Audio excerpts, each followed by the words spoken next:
Good evening and welcome back to Nosetools, where I think I am mostly trying to get us to the point where we can actually bury people by surrounding all of the graveyards with cave traps. Cave traps? Cage traps. I thought you were going to say cave trolls. So. Though that might work as well with suitable cages.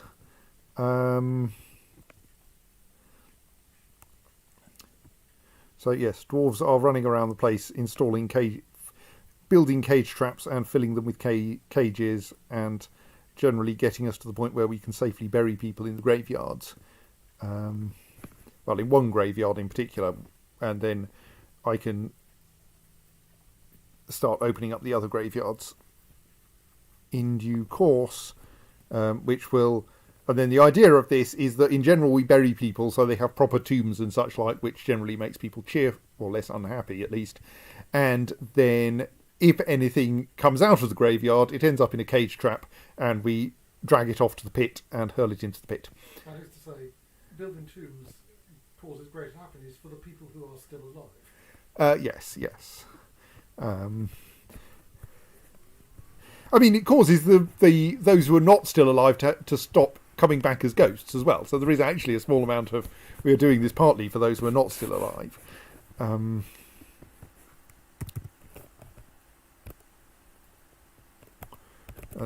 for regularity, I'm also connecting that graveyard up to the rest. And I want to build... Have I run out of... Yeah, I've run out of mechanisms. We're presumably building more mechanisms, aren't we? Yes. Or at least nominally. No one actually seems to be working on it. Maybe I need to appoint yet more people to mechanics. On which subject, well, kind of which subject, I should probably pay attention to... Oh, not that one. The fact that as a result of some unfortunate werebeastery, the creative entries is now a bit short of members.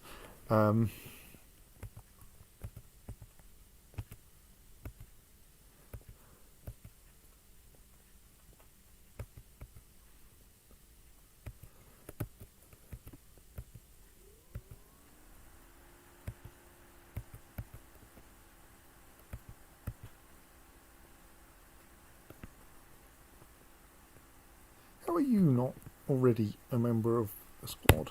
Well, join one.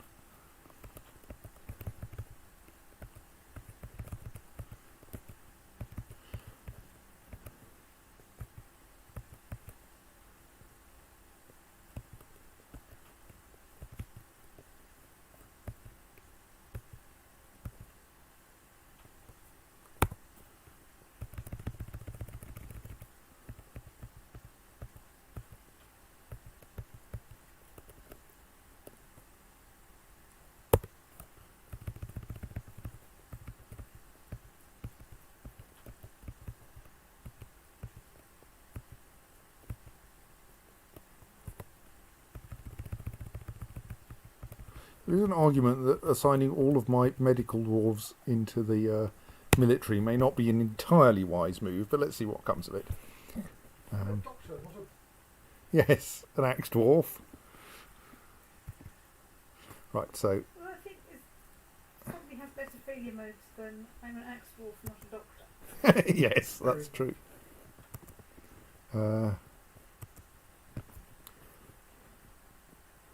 So is anyone making those mechanisms yet, or do I need to assign yet more people to mechanics? I think I do.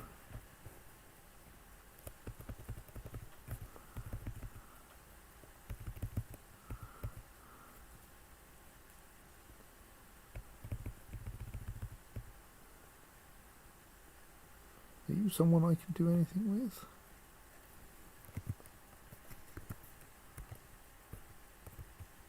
Apparently you are. Excellent. Yeah. Help with mechanics.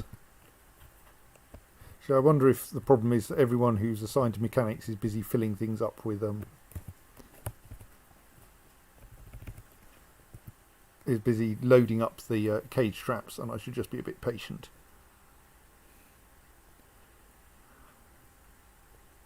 Yeah, I think mechanics is the labour you use for loading cage traps.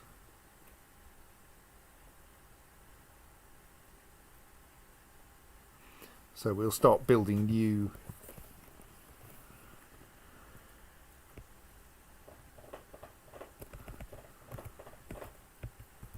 Why was there a goat in the caverns? I don't know. Goat in the caverns! What you should know. What? Thank you.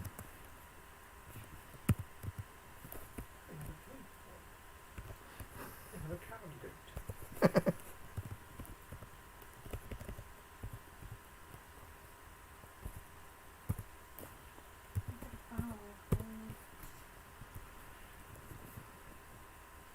Everybody foul. Still don't want more entertainers.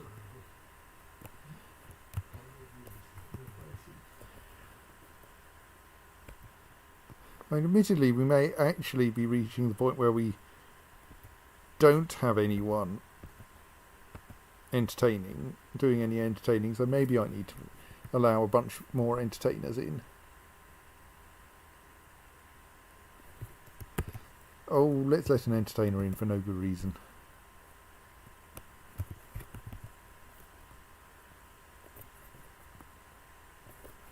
We have a bunch of live camels out there, that's entertaining, maybe.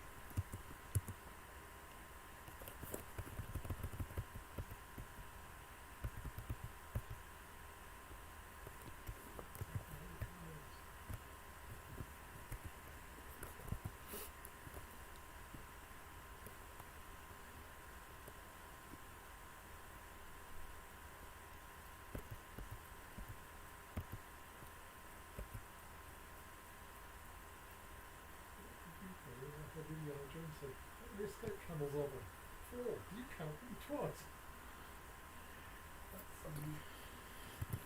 Okay, yes, she's terribly stressed because we haven't allowed her to pray recently. I suppose I could release them from their order to... let me find the calendar again. Release them from their order to patrol that corner until the next time when they're going to turn into wear monitors. So the current date is the 7th of Malachite. The next transformation date is the 17th of Malachite. No, maybe I don't let them go away for 10 days. It might be safe. Oh, let's be brave and say temporarily cancel that order. Find yourself something fun to do for a week.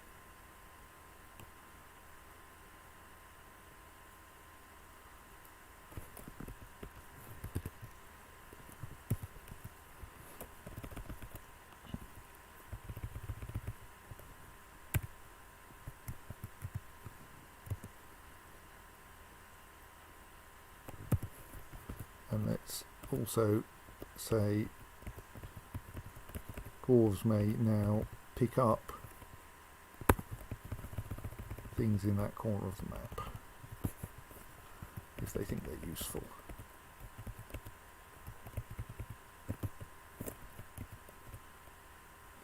Right, so now all of those traps have been loaded.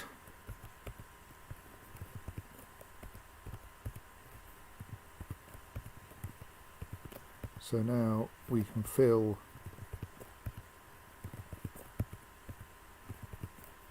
any coffins in here with anything that might look like we want to put it in them.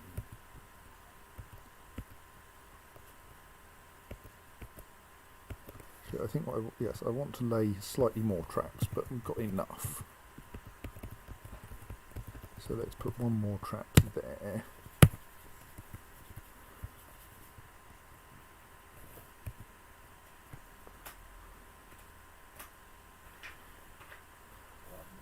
Oh, I don't think we've had rain here before.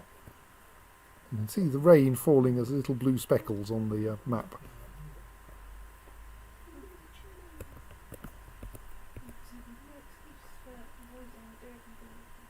I love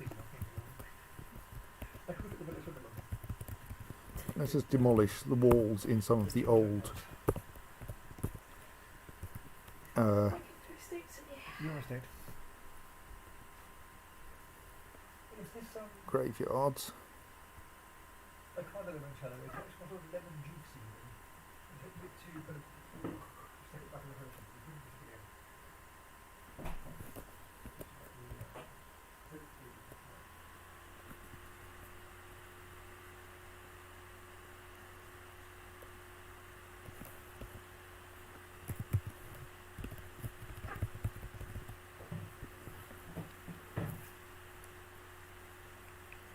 Probably leave that corner in case I decide to extend the burial thing in that direction. Strange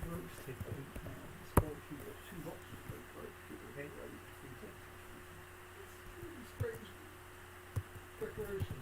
It looks as if it was should have went into the picture of some door. It does feel like it has. It's kind of missed. But that's longer than that. Although I'd have a Quaker Oats to the tune of Paper Liza.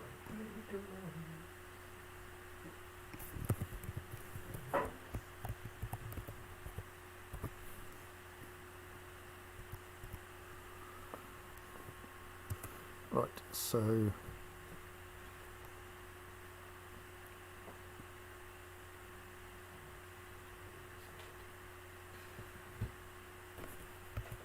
that's locations for all of the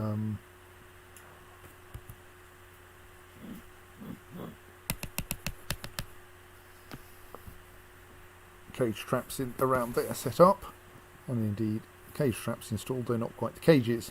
I could now demolish the cage traps outside there, outside that graveyard, on the grounds that they aren't strictly necessary, because the cage traps inside the graveyard should be enough to catch anyone who turns up, who escapes from the graveyard. But I think for now we'll just leave them as they are. So all of these are at least nominally occupied. There's a Draltha in a cage there. That's not very helpful, is it? We don't intend to stick non-undead creatures into the pit, so let's move that Draltha cage over there instead. And mark that Draltha for training. I don't know why we want tamed Dralthas, but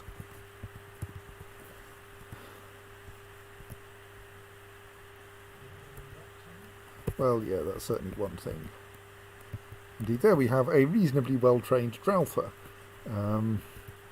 who is probably... Is that the Draltha in that cage?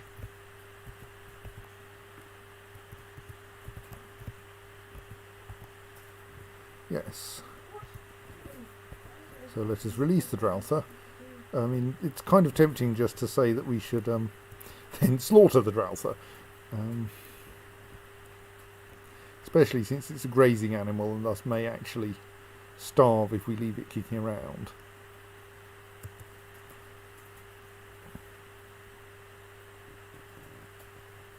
Is our butchery empty, unoccupied at the moment?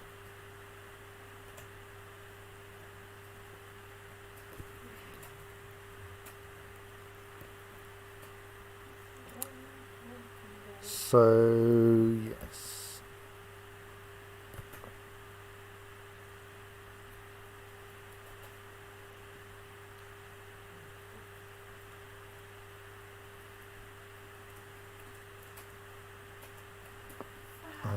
So yes, I think we should thus mark that Draltha for slaughter, because things are not.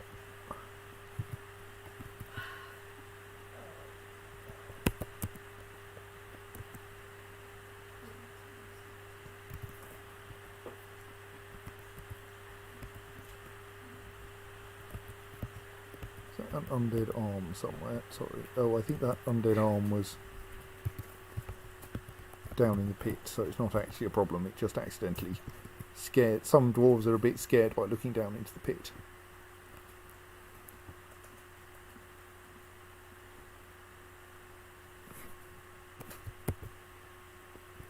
go on.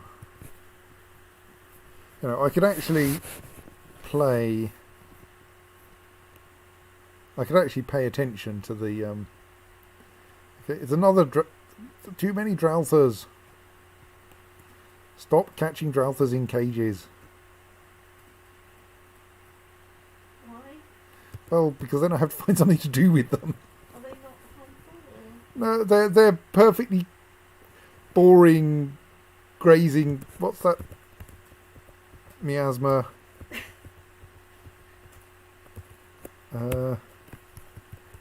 Where's that miasma coming from? I mean, it's limited to the staircase because, like, I'm sensible and organised in that. It's clearly coming up the staircase. Could you give that a balls?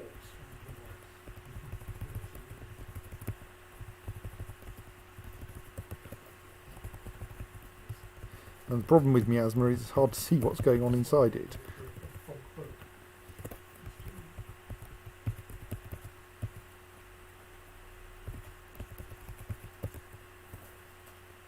There's a lot of cruft here, including something rotting. You go. And let's unforbid all of the clothes just in case anyone else wants them.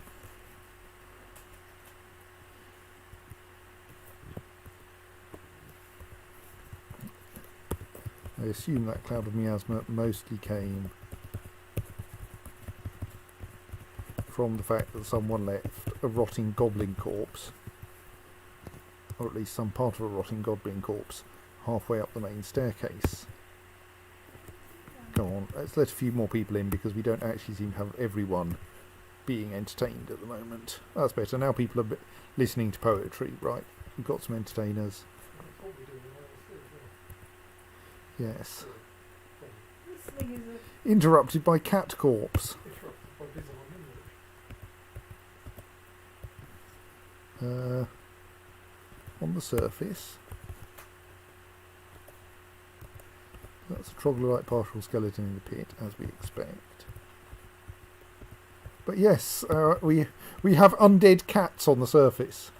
Well, it's probably about time I dragged the Norns of Rhinom back out onto the surface.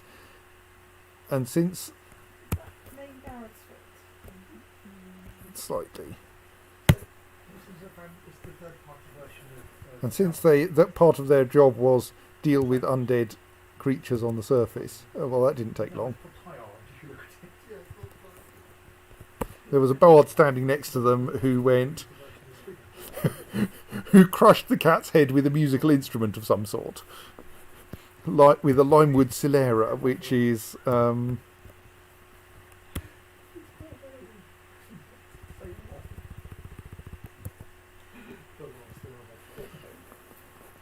kind of silk stringed lute type job,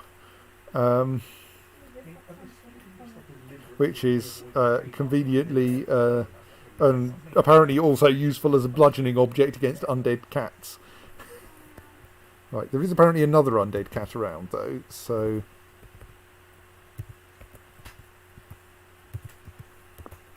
let us send the Norns of Rhinom over there.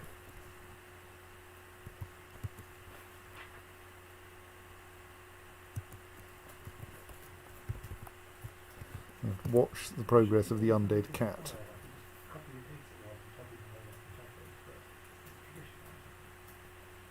Which is chasing a camel.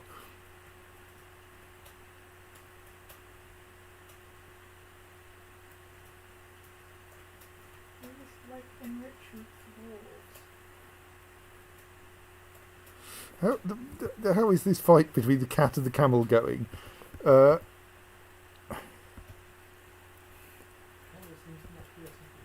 No, I think the camel may not be. Well, the camel is currently trying to swim. Oh, and is unconscious. Well, no, I think the swimming is not happening anymore.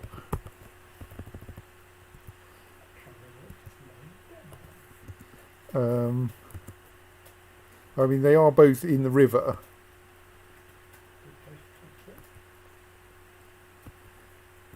Which may limit.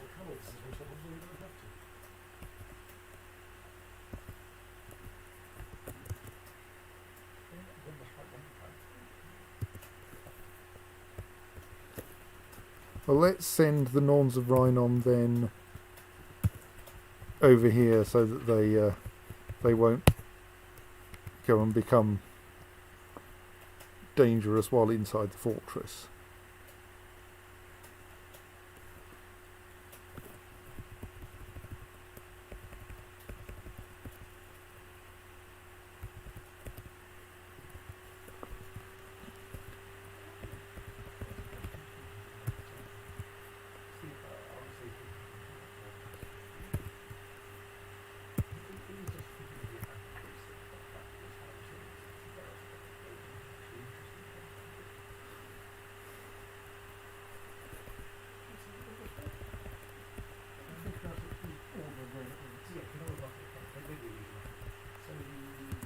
Damn it! Is that extra? I didn't manage to get the wear monitors quite out of the fortress in time. Right, where are they? One of them is in the entrance hall, so I can lock them out of most of the fortress.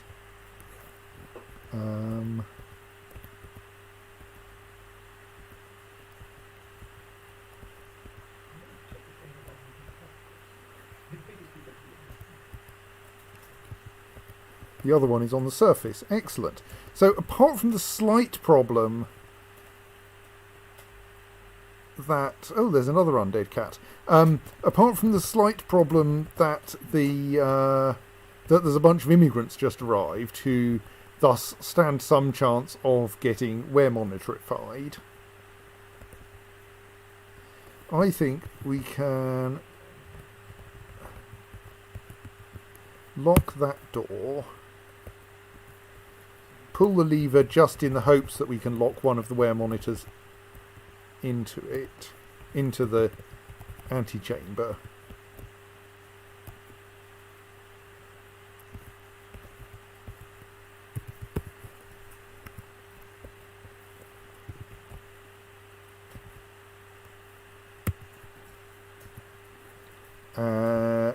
And that way maybe things will not go disastrously. I mean, there might be a few of our dwarves on the surface, but I mean, there's a child there who is currently busy fighting a cat, which doesn't seem like a good situation.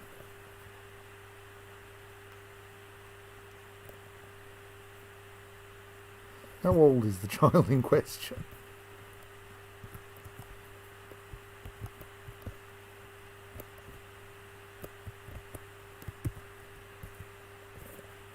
He is lost in rage. Well, yes, he's a small child.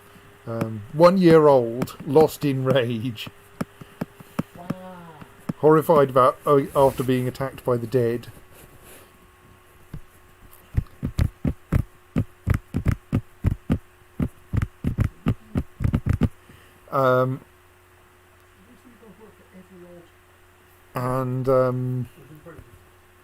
Yes, may or may not survive this encounter with an undead cat. To hour 7 and then to hour 23 mod 5 and you still get that.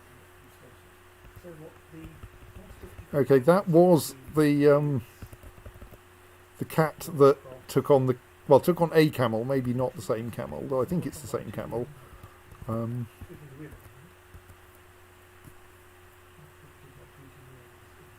Child is certainly doing, for a 1 year old, is doing pretty well against an undead cat.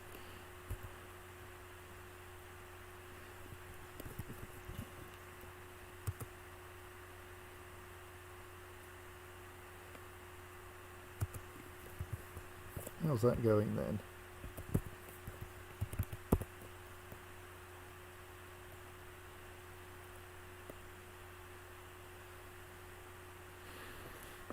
Has managed to severely damage the undead cat's spine and its lower body. So I mean, I'll just check it. Indeed, actually, that doesn't seem to be flipping to the other thing anymore. I think that is one undead cat corpse defeated by 1-year-old dwarven child. Well, if only you could like maturity. Yes.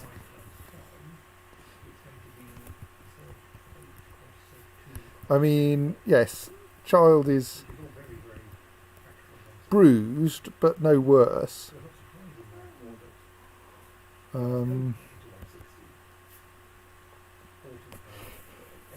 He's currently horrified at after having been being attacked by the dead, vengeful when joining an existing conflict. And yes, 1 kill, 1 zombie cat in Nosetools. Right, let's see if you can survive to adulthood. Yes. What are those red tildes doing there? Alright, that's a pool of blood. Okay.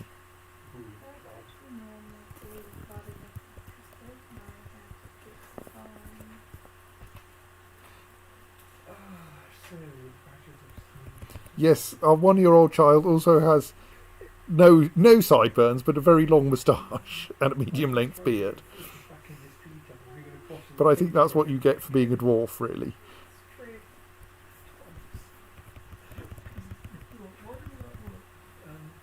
I think I'm quite snooze. I just tried to get focus back in this Peter. We're going to cross to the paperback. Right, so our problem then is the wear monitor situations. So one of them has now made it out onto the surface because we didn't pull the lever fast enough. If the lever pulling is still scheduled, I should cancel it, I think. You put the Quaker Oats tin to all of us and cost it to me, even though it costs nothing. That's very important. Allocate zero obstacle. You are in Quaker state. So the problem we have is that well, I mean, I say problem. Maybe this is actually an excellent distraction. Oh,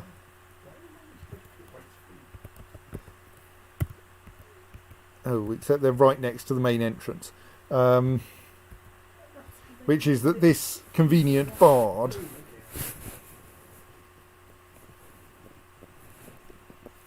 this convenient bard is currently distracting one of our wear monitors from doing anything more dangerous. Was I actually an idiot about cancelling that thing? Let me check.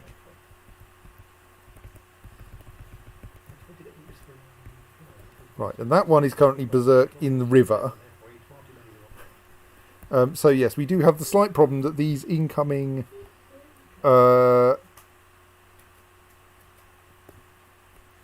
dwarves may attempt to enter the fortress through the main entrance, which is currently guarded by a wear monitor.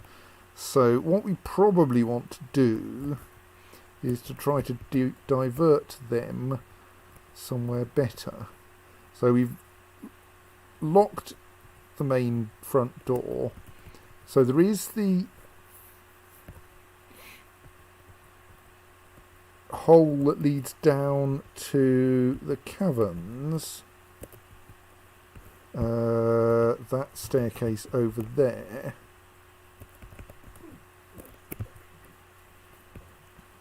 Which is reasonably far from the dangerous wear monitor. So if we head down here, let's check whether the floor hatches into the caverns are currently unlocked. So if we unforbid those,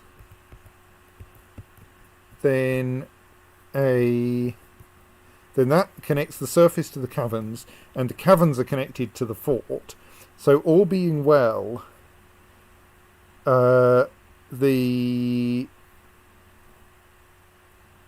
immigrants will now head for that being a route into the fort, rather than the main entrance, which is currently locked.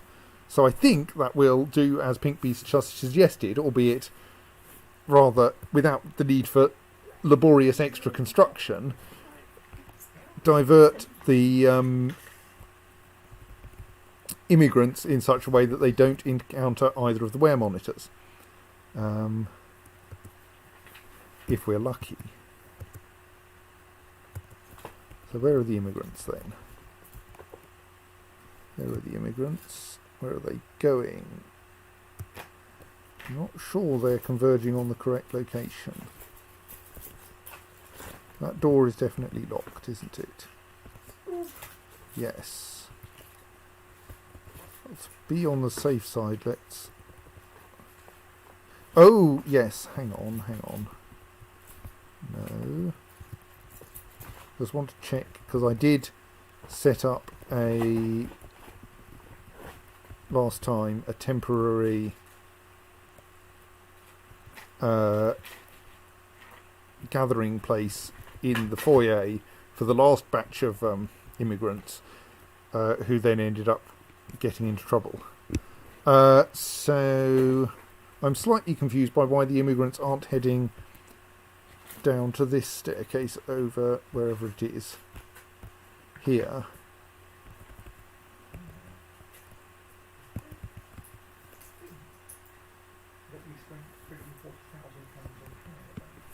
I think that's me. Small error in it. Somewhere.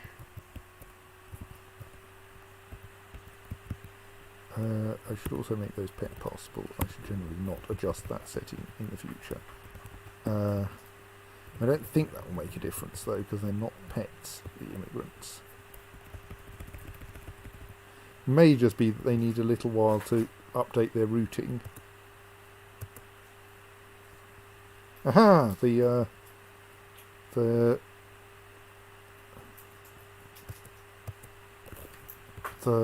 thing is running away, possibly after something else.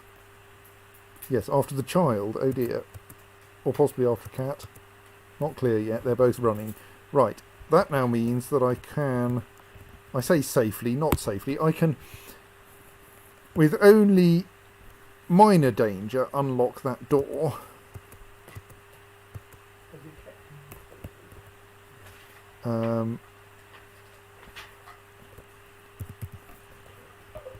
So, how are we doing for spare burial places while we're looking around?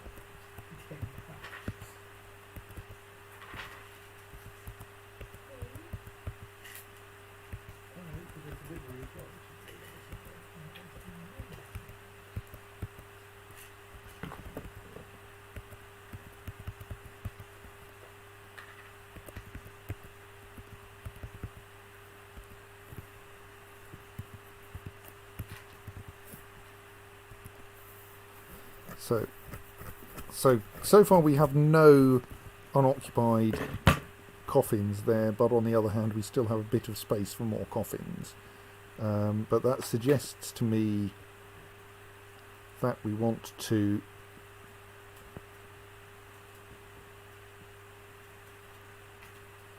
install more coffins elsewhere. So let's upgrade...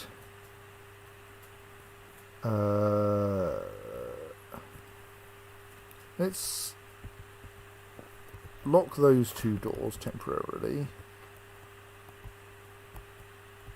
and then expose this room, which will let the undead peahen out.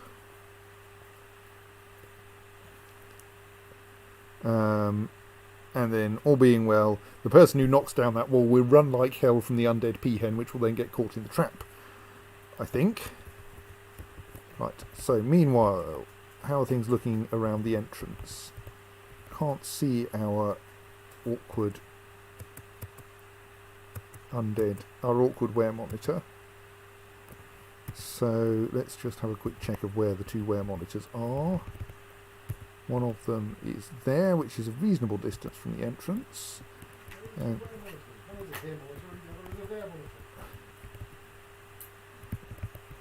and the other one is way over there in the corner, actually following orders. Well, actually, I'm not sure because I thought the orders were to go somewhere else, but still.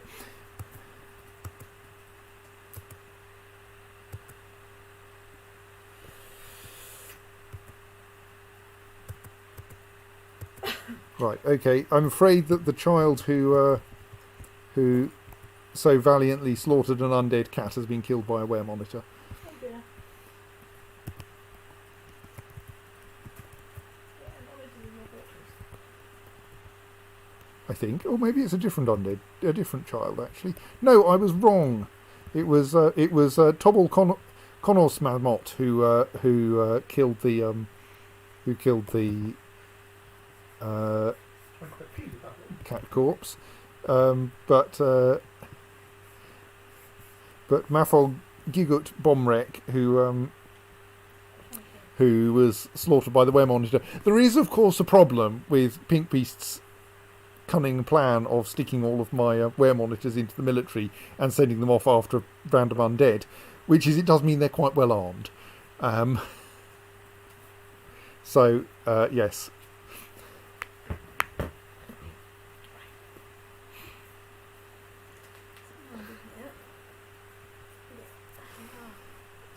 Thank you, Karen. Oh, was it? Sorry, Claire. It was apparently Claire's plan to send my my military after the rhinos, or rather, send the wear monitors as military after the undead rhinos. I mean, like it would have been a more successful plan if the undead rhinos hadn't buggered off. I'm perfect. I think they're all right. We just need to keep away from them.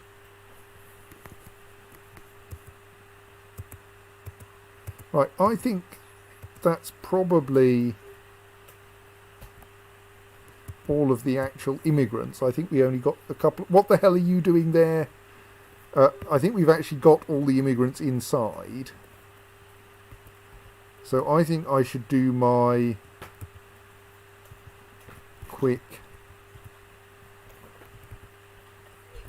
drag everyone inside, even though it will cancel half their jobs, and close the front door in order to keep them in.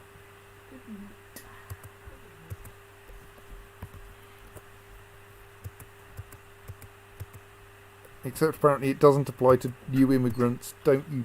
Look, you're just going to get into trouble if you do that.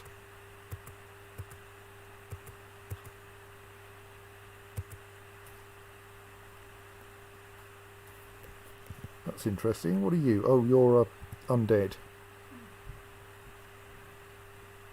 I suppose you're a new immigrant. You can't be expected to know how important it is that when I say indoors now, I mean it. See, the cats understand. The cats are coming in. Well, I mean, apart from the dead one. All that simulation, and the cats are busy every come in when called. Apparently so. Details. Are there 2 parcels to go tomorrow, or is that a weird thing on the top shelf? There are 2 parcels to go tomorrow, and there's a red one, so it's one of the parcels. So the weird thing is bus. Yes. Right. The thing is also parcels. I was going to say I'm checking because in case the post date comes while you're out shopping tomorrow, but I've just realised that you're not going to be out shopping tomorrow, so it's your own bloody problem. I might be... Aha! I'm just going to look at this piece of paper and put it on the thing because there's something much to do with it. Very convenient.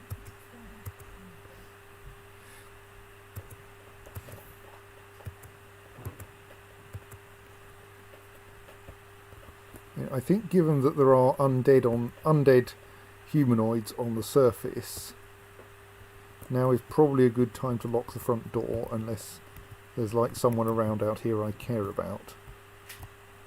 Because apparently yet another bloody dwarven child on the surface who might actually be making their way back, or might not.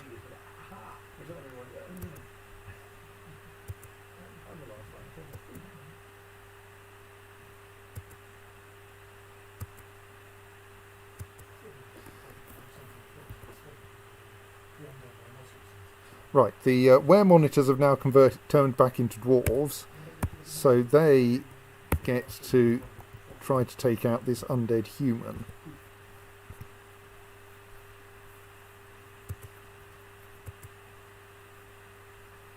Yes, that was the peasant killed by the were monitors. Wow, you're being brave. Our dwarven bard.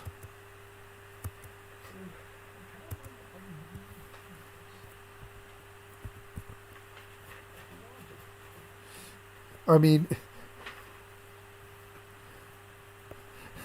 you don't seem to have bothered bringing a weapon to this fight.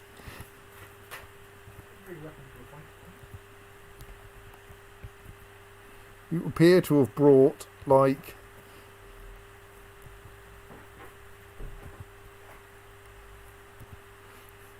a pewter-bound codex. Oops. An aluminium-bound codex.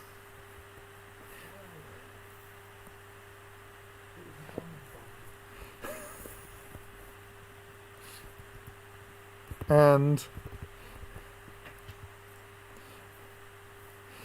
some kind of a portable reed organ, and to be using these to try to beat up an undead dwarf. Yes, this is not a sensible thing to use as a weapon. Well, none of them is a sensible thing to use as a weapon, and not only did you decide to try to use it as a weapon, you deliberately ran up to the undead dwarf with it. I give you a lot of credit for your bravery, sir or madam. Sir. But, well, I'm sending a small squad of dwarves over to help you. At least, probably one of them, maybe two. If we're lucky. Except I think they may be getting distracted by trying to get dressed first.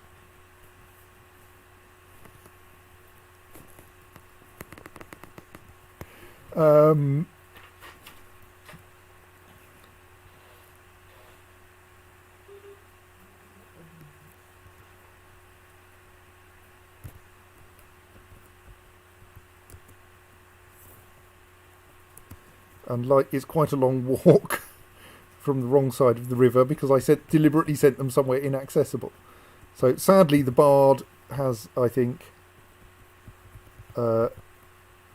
unsurprisingly, despite their bravery,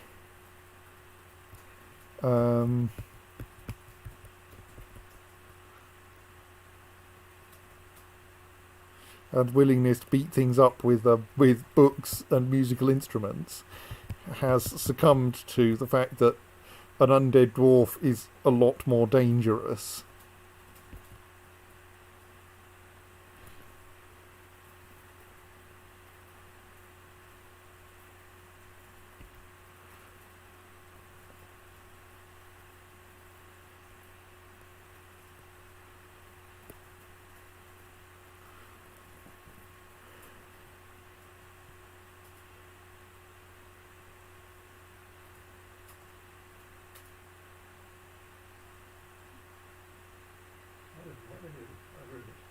Especially the first one delivery, but then you have the rest of that state.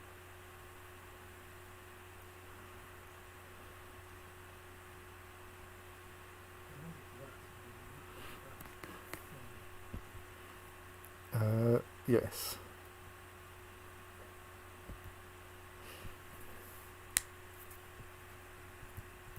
So, well, the Horns of Rhinom are... Hello, Goblin Monster Slayer. We've got a nice monster out here for you.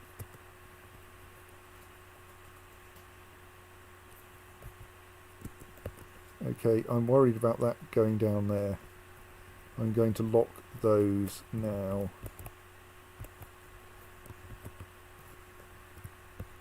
So that the undead dwarf can't get from that staircase to the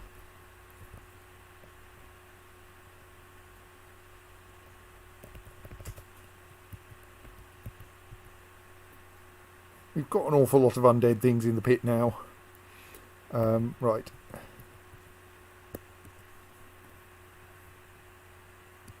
What's that? It's a stray horse. I think the immigrants brought a horse with them. Are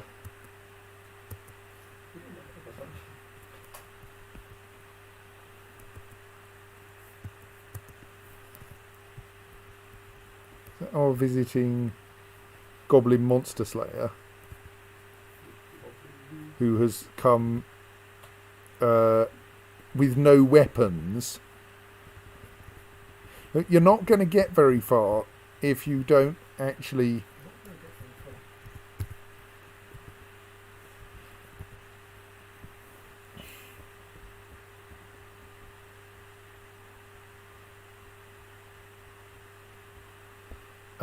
if you don't bring a weapon or any armour with you. As a monster slayer, you are going to get slain. Sorry, slew, but that's not the right form at all. Slain pretty rapidly by the local monsters. So I'm actually wondering, given the quantity of cage traps we've got, if we should just try cage trapping this creature. Like, if I unlock the front door... that seems a bit dangerous. Let's let the Goblin Monster Slayer run away. Monster Slayer.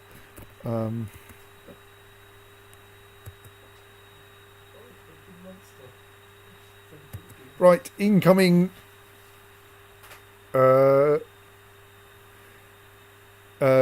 recruit who is not very talented but is a wear monitor and hence is kind of expendable. Not the most talented recruits in the world, but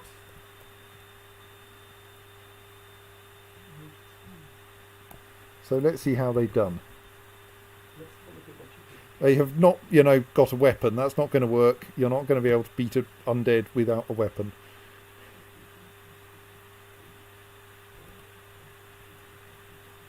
I mean, you're not doing badly, and maybe the yes, maybe the other wear monitor is going to turn up like actually armed, which would help. Where are they? Where are they? Where are they? I've lost them in my list. I mean, assuming they're alive.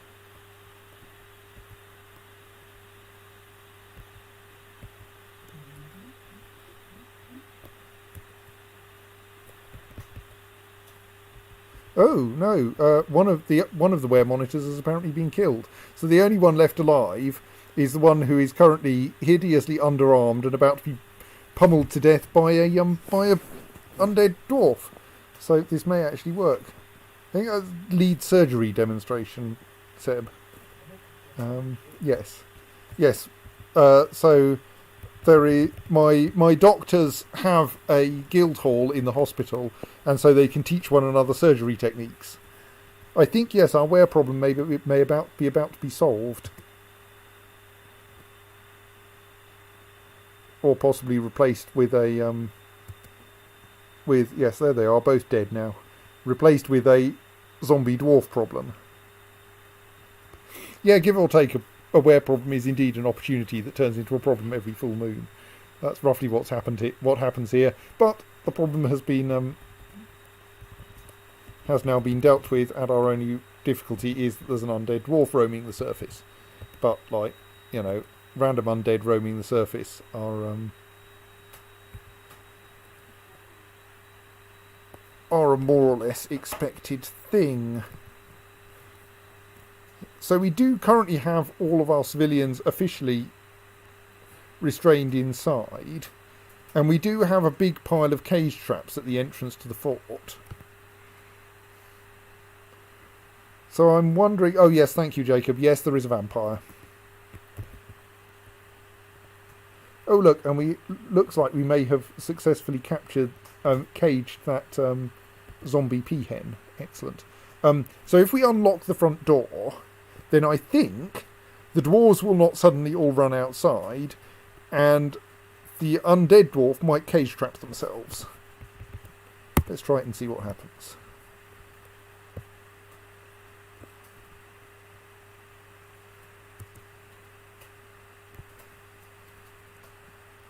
Right, no one has foolishly run out of the front door. Yes. I think it was a peahen. Hang on.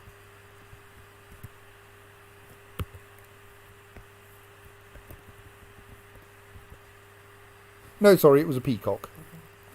A rotted corpse of a peacock because it's undead, but.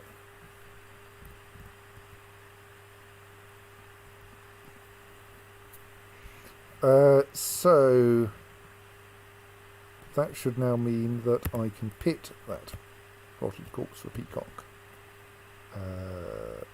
Pit.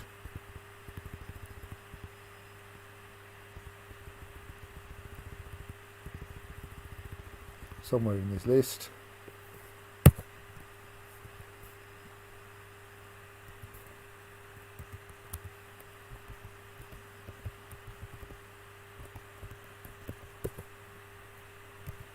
And we can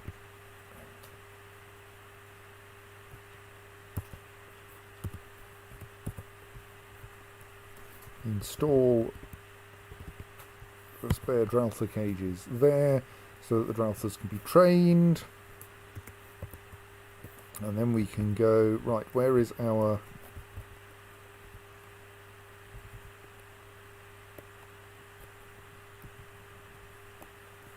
undead dwarf?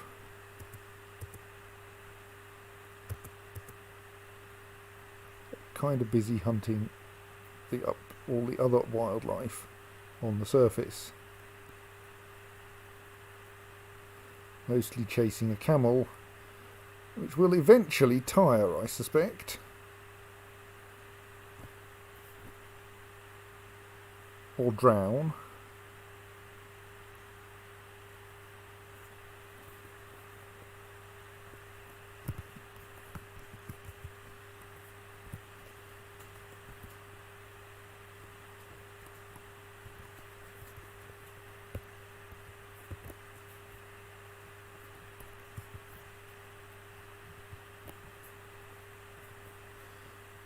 So yes, I think that camel has drowned, and the undead dwarf is now standing around in the bottom of the river. It's not very helpful. Still, we're now in a situation where none of that wall is necessary around that graveyard. So you can have that demolished.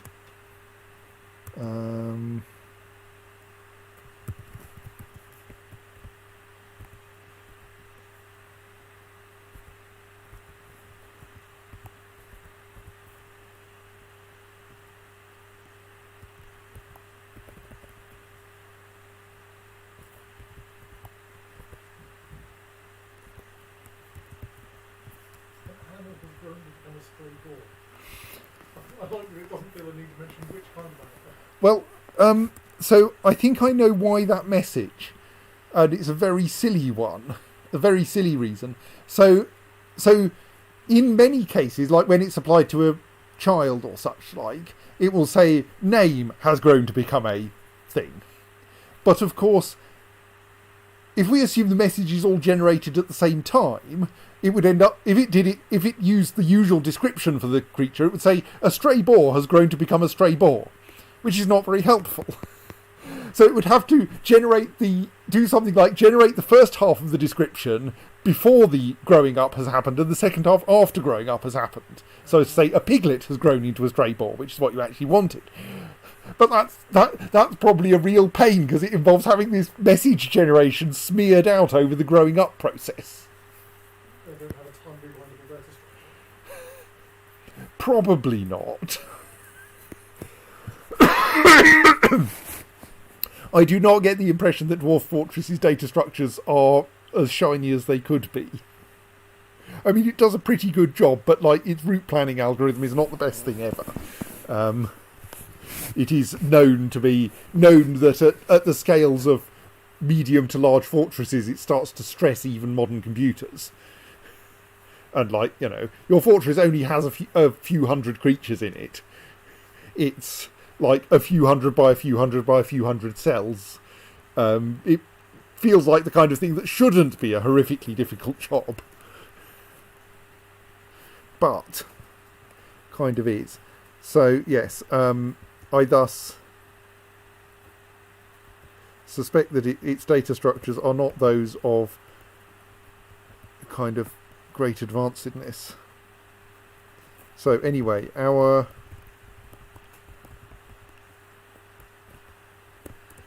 undead dwarf is slowly swimming. Oh, of course! The undead dwarf is going to be very slow in the water because it probably doesn't know how to swim.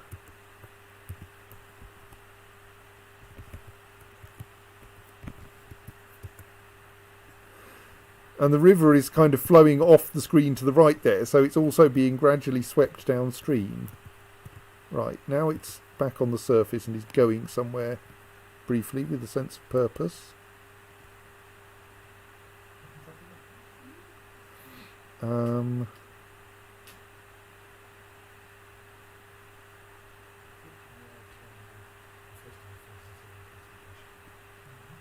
Oh, it's found another camel to hunt.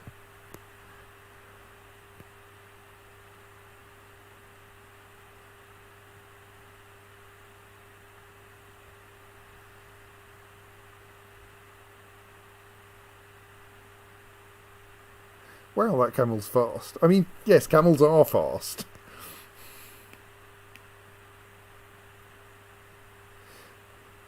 Sadly, the visiting human swordswasp name is not fast anymore. Actually, it's taking a bit of killing. A human maceman.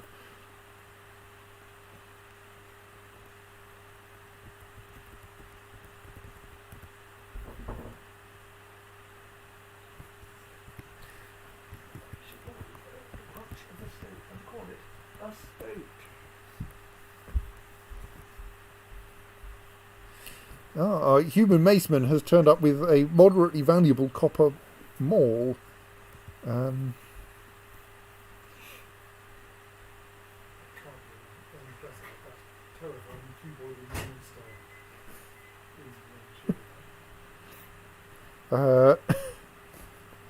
artifact copper maul, indeed.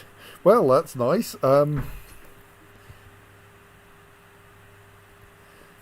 I hope it does you good, though it doesn't seem to be doing you much good at the moment.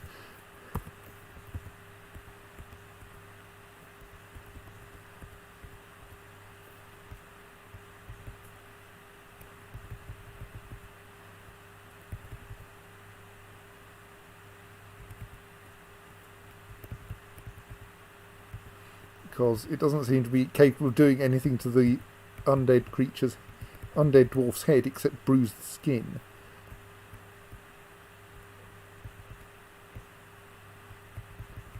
And something that merely bruises the skin is not going to have much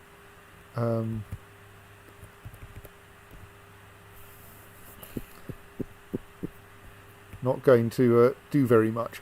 I believe, Claire, that the undead, when they come back, do not in general do such useful things as wielding weapons. At least not this kind of undead.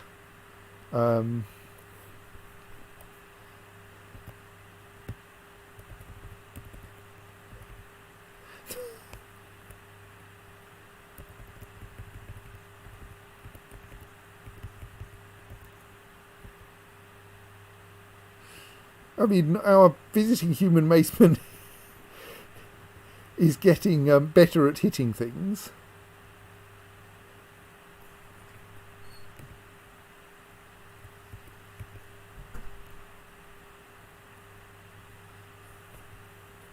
And yes, it's a very silly name. Improve my armour. Because you've got your liver bruised through you're wearing chainmail. I mean, you're at least, unlike these monster hunters, actually sensibly equipped for the job.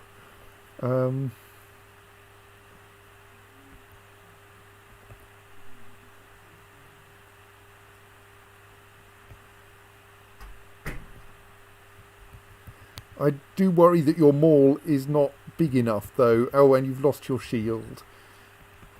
Because you've had your elbow mangled in some way.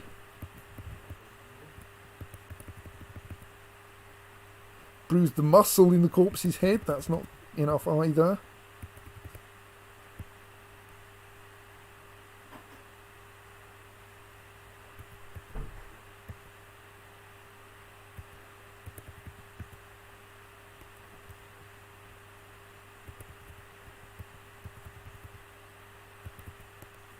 Basically, I think your maul is just too light for this job.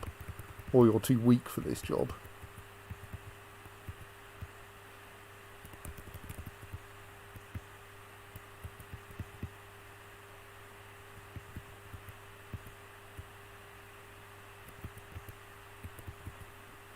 Yeah, I fear that despite your having turned up rhinos!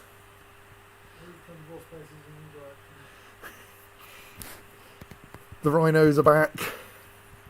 A new batch of rhinos is back. None of these has a name, and I'm pretty sure my last batch of rhinos all had names by the end. Right. And the human is...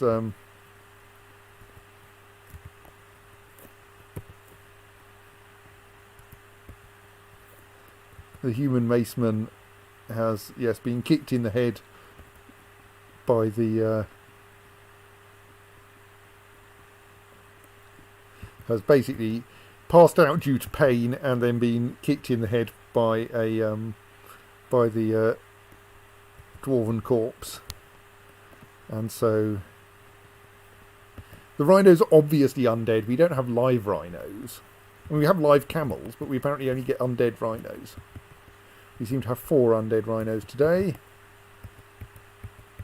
or possibly 6. Wonder where the other 2 are then.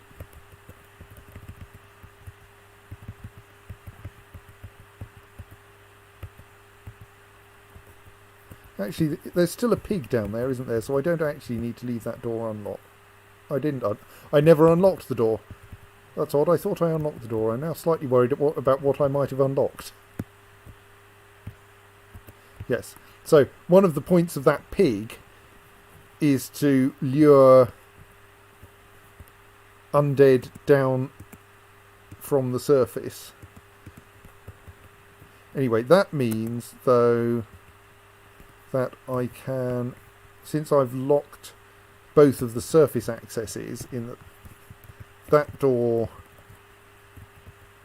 there is locked, and these 2 floor hatches are locked, I can safely cancel the civilian alert that was probably restricting people to places they didn't want to be.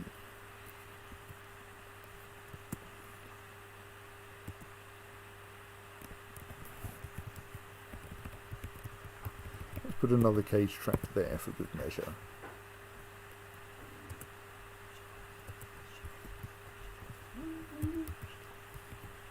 And install yet more coffins.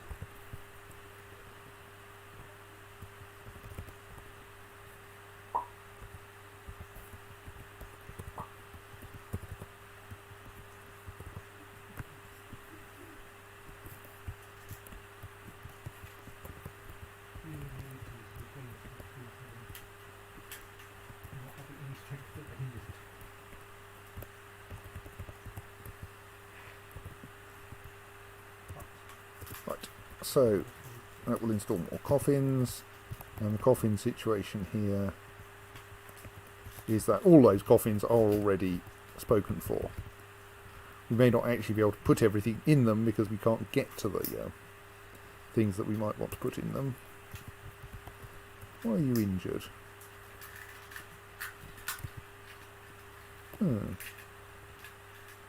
One of my war jaguar is hurt. Poor thing.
that will then automatically make new coffins as necessary. So I think it's now safe to unlock that door.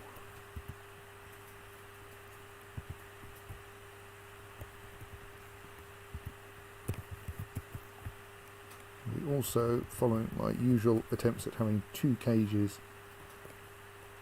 Well, the thing is that soon that's going to be, if I'm going to open that anyway, no. Let's not bother with that, because I think I might want to demolish those traps in due course. No. Extra traps are always good.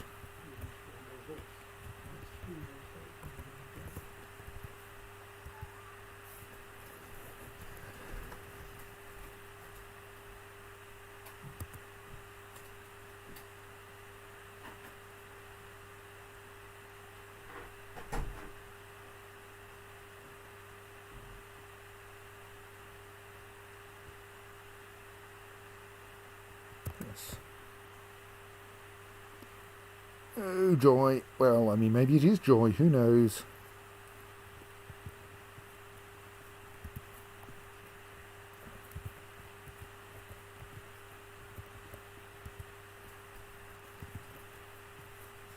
We'll wait for you to claim your workshop.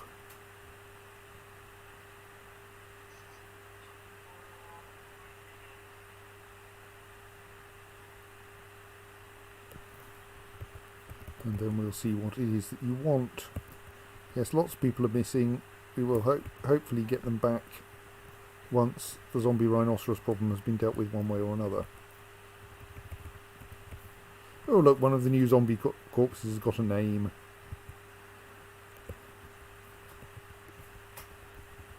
Zombie corpses? Rhino corpses.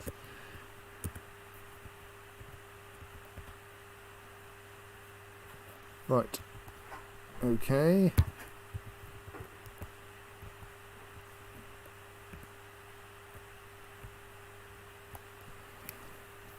Shells, logs, shells, logs. Well, that's nice. We've got lots of shells. What shells and logs? What is this? Is this something? Yes, apparently so. We've got lots of shells because we had a problem with zombie giant tortoises, and we've got a reasonable quantity of logs because we occasionally, when we do have access to the surface, we get lots of logs from there. So And the logs show that the zombie giant tortoises are ours because nobody was waiting for them. something like that, yes.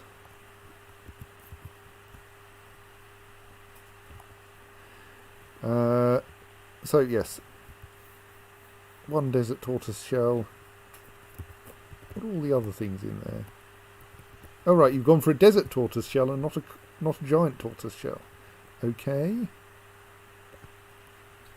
Well, speaking of giants, the way the lines truncate in this thing in Avocado is more fun than they say apparently born the dark chocolate giant.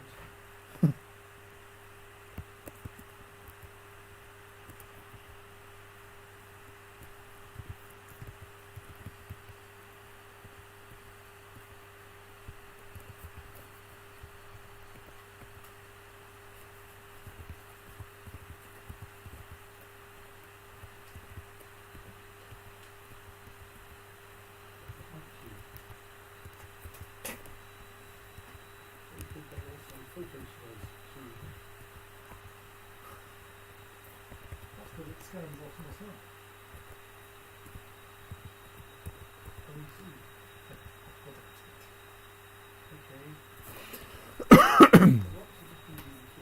Right, yes.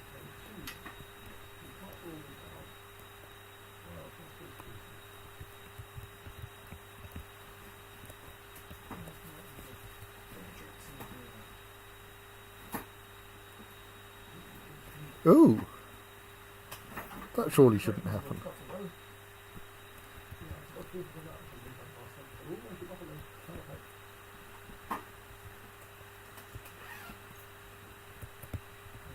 You've got a ghost. Don't like ghosts. That presumably means we've lost their corpse somehow. Oh well. Pause.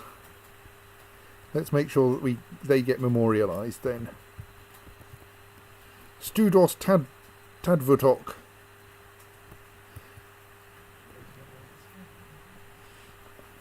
Well, we tried to bury them. Yes, a lasher is someone who Diziat is someone who uses a military dwarf or person who uses, in this case, human, who uses a whip. That's the way you're using Yes. Whips are alarmingly good weapons in Dwarf Fortress. Right, so yes, we do have an unfortunate dwarven ghost, Stukos Tadvudok, so we should... our standard place for engraving things has been stolen.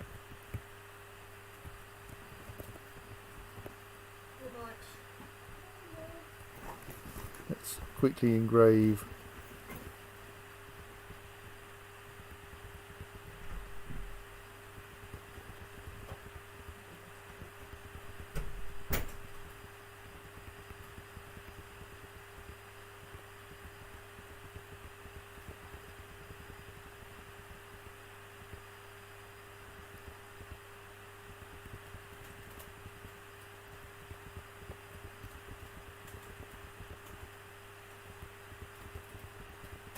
If I can find them.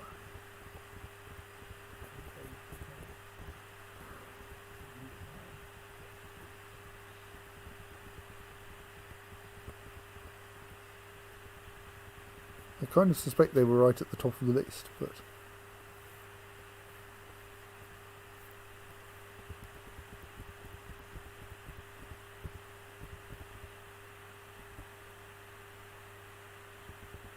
we're now down into monsters.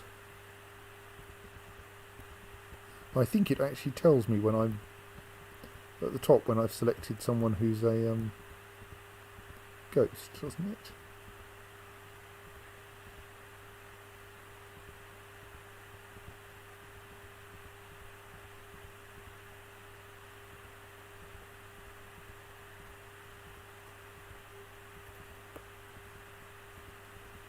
Go through just looking in case it does say ghost at the top at any point, because like that would be really helpful.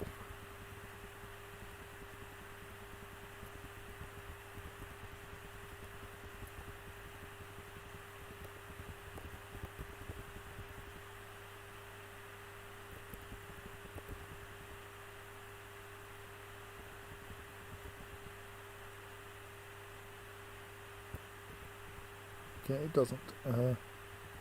Or this person doesn't appear in the list, which will make it kind of hard to engrave a memorial to them.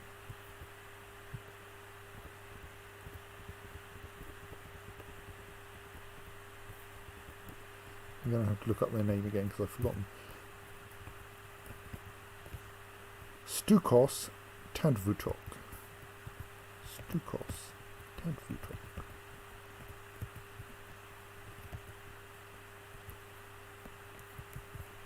Stukos Tadvutok. I'm answering a question.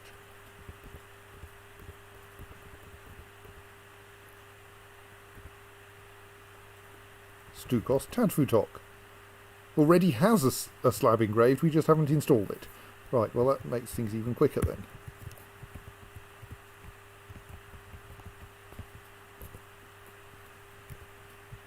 Indeed, I seem to have several uninstalled memorials. Well, let's fix that then.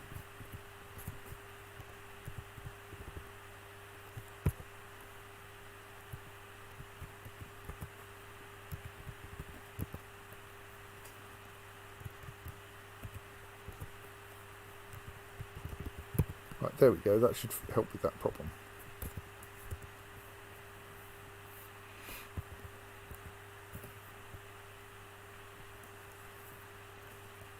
Excellent.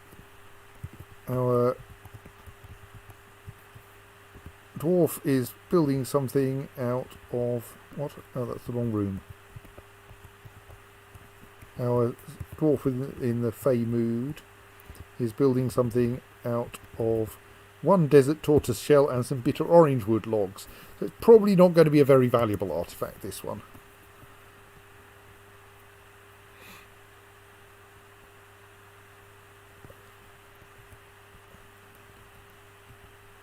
Sorry, I appreciate that being a great horned owl man, or indeed an anaconda woman, is kind of entertaining, but the surface is currently full of undead rhinoceroses.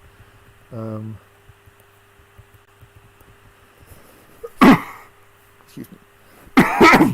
So, you're probably going to have an entertaining time of it, even if you are pretty good with a spear, because they're currently surrounding the main entrance to the fortress. Plus, I have closed the doors because aforementioned.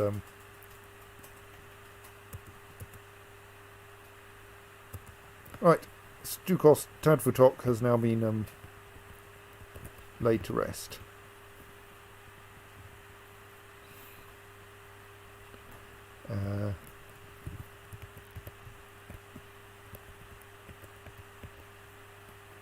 This is the nominal resting place of Stukos Tadfutok, but I think none of their actual body is there.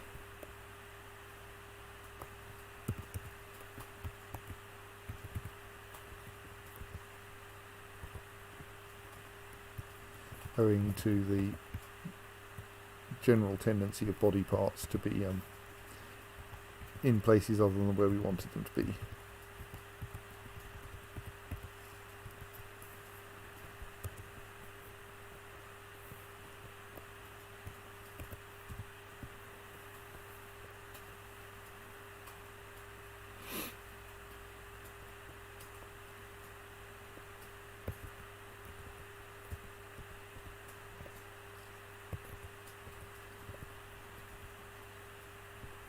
Let's just check that the front door didn't get unlocked by that ghost. No, right, good.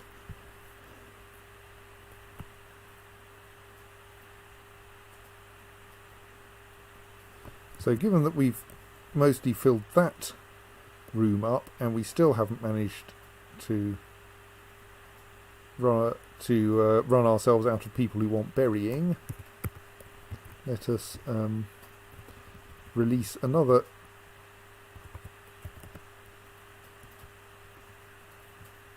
undead creature into a pile of cage traps, making sure that we herd them in the correct direction.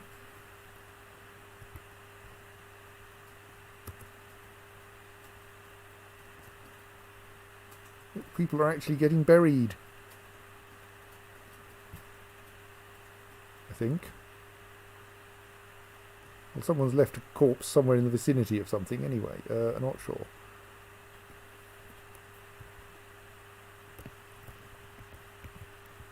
No, that's just someone passing the pit. Actually, we should discourage people from getting too close to that pit, shouldn't we? That would probably... Right, that's already a low traffic area, okay. People should be avoiding the pit, because it's a kind of scary place and we don't want them going too close to it.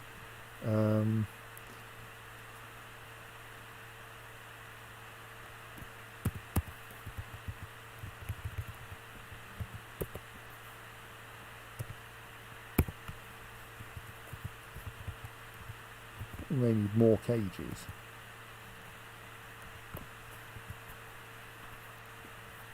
Which probably means we want to train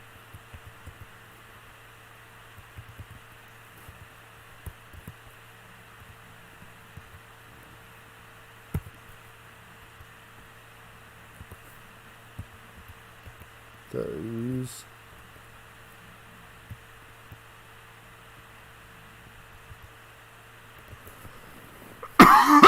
And we also have some more or less trained Drouther there, which, well, we could probably let them out and maybe then decide to slaughter them.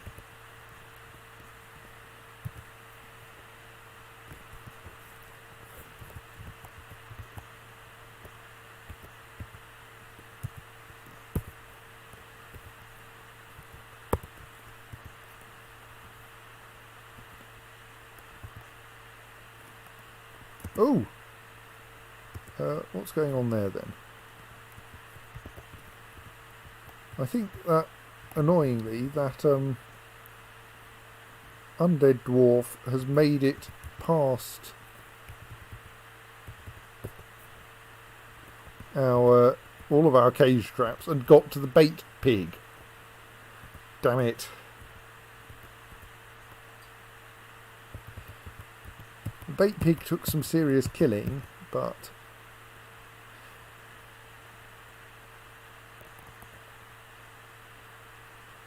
has presumably succumbed. Yes. Oh well. So much for the nice pile of cage traps.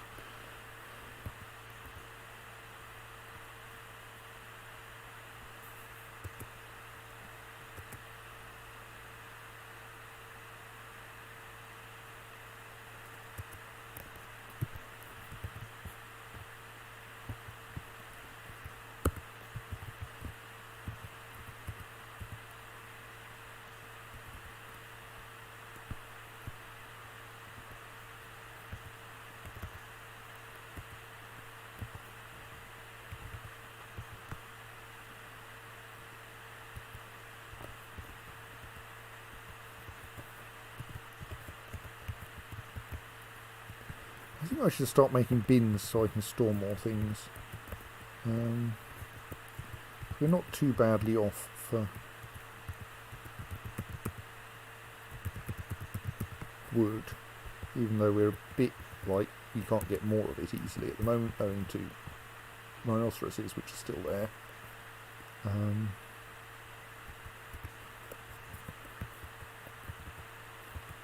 But bins make it possible to store. Oh dear, something's rotting horribly there.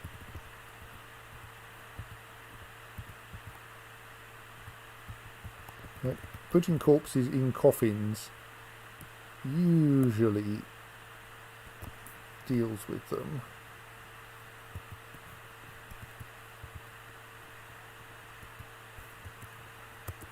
I accidentally locked all the doors somewhere. No.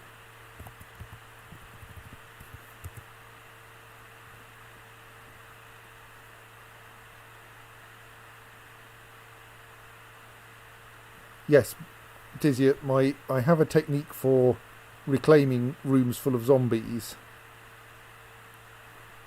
which is essentially to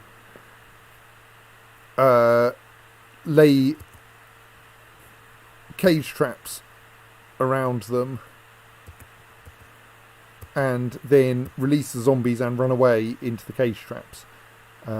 And let the zombies get cage trapped, because zombies turn out to be really easy to cage trap.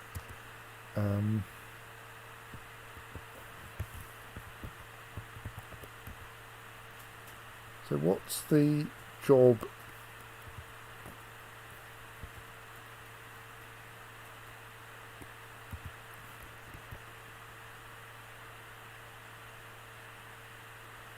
There is apparently a job relating to Otamlòr's corpse.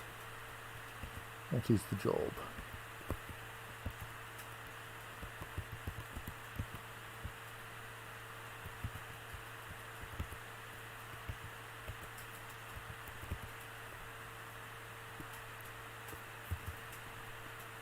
Yes, which is to put it in a coffin, and indeed there is someone who has been assigned that job.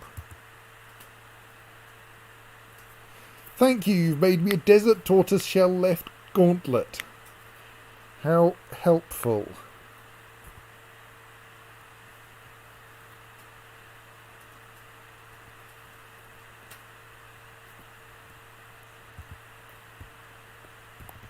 I mean, you're also now a master bone carver, which is nice. So I should probably permit you to do some bone carving.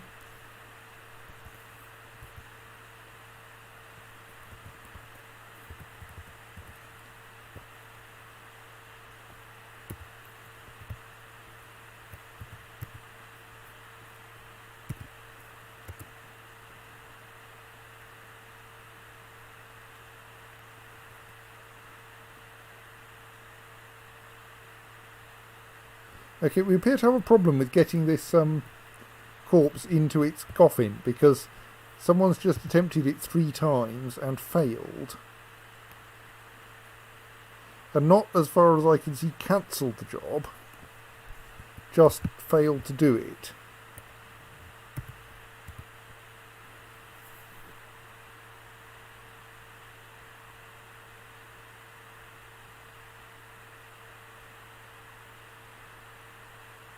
Don't think it's wriggling, think it's properly dead.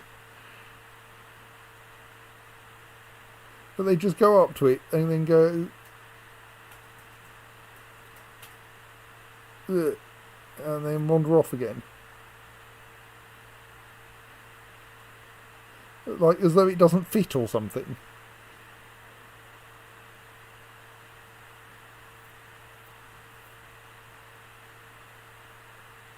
Ooh! No, it popped out again.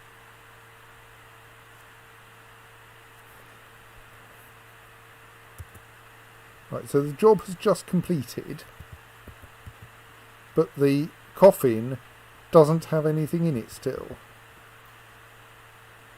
Have you got anything in it moving? Oh, hang on, it's somebody else's coffin. What? Oh, actually, oops.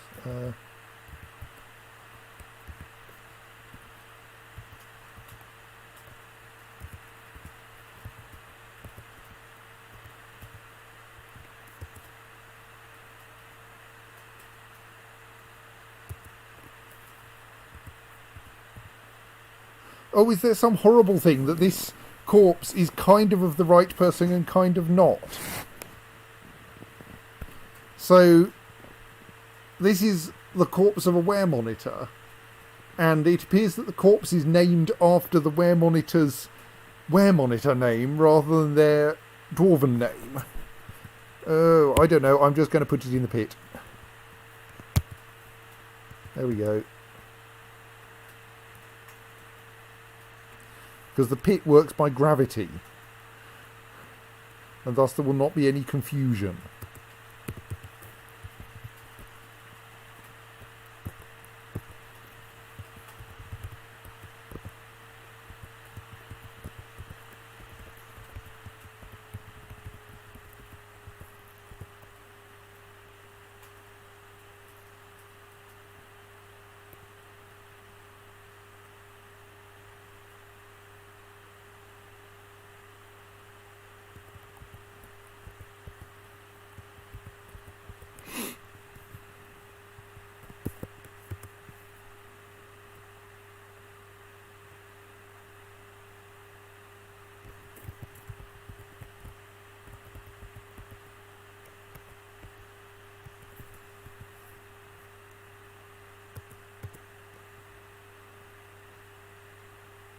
Oh dear. I think we may need more people assigned to animal training.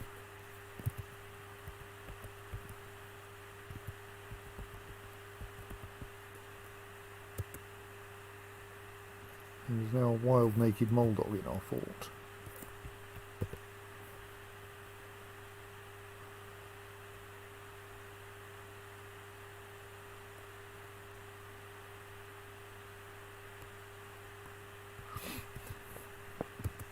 Well, it's probably small enough that it's not a serious problem.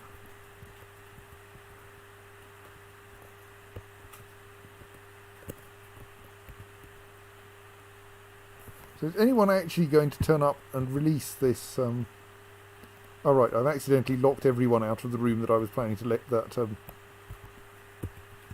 zombie out of. Right.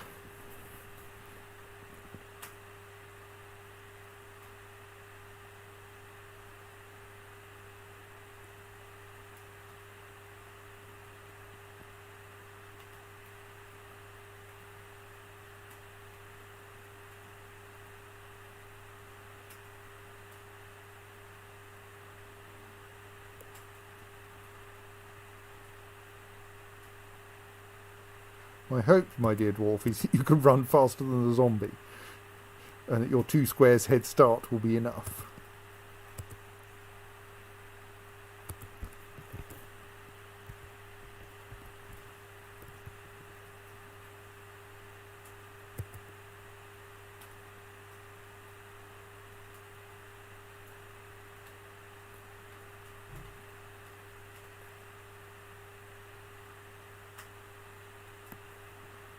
Run away! Yes, okay, the zombie is shambling and has got a cat caught in a cage. Excellent.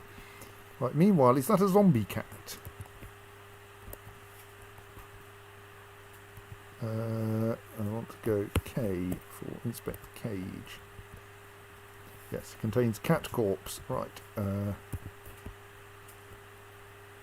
I insert cat corpse.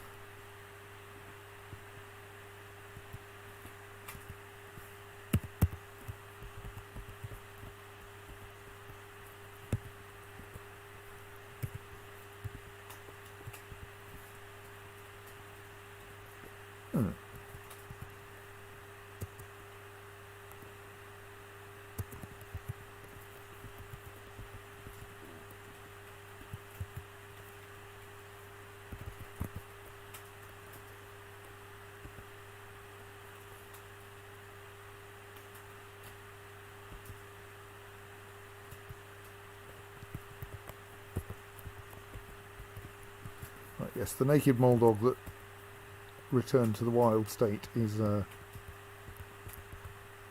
being dealt with permanently.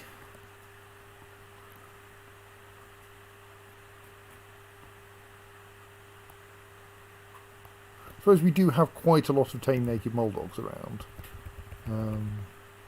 Let's make sure that anyone who's at least a ranger is assigned to animal training and animal care as well.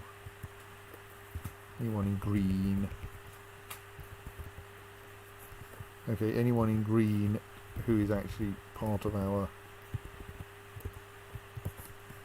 fort.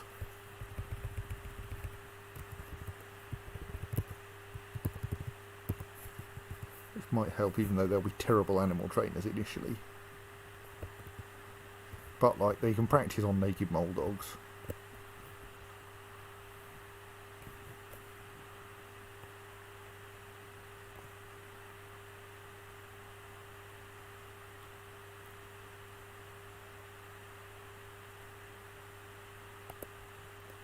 Right, and now we can hurl that captured dwarf corpse into the pit.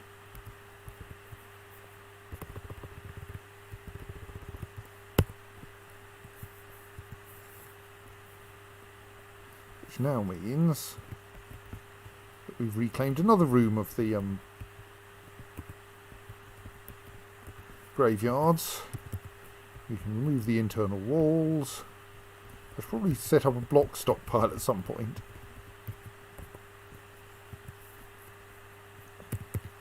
And install more coffins.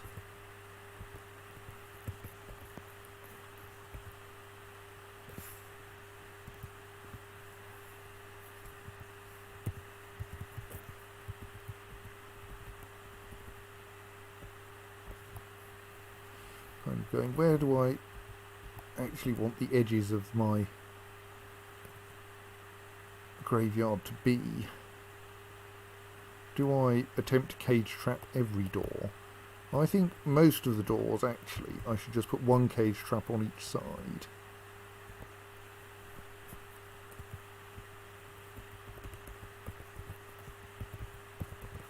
Possibly to the extent that I should demolish some of the other interior cage traps. Yeah, that seems like a good plan, actually, because it'll give us some more bits. We need those two because they're the other ones for that. So actually that only gives me one extra. Oh, don't care about that. Let us make more mechanisms for the purposes of more cage traps. Probably more than I need, but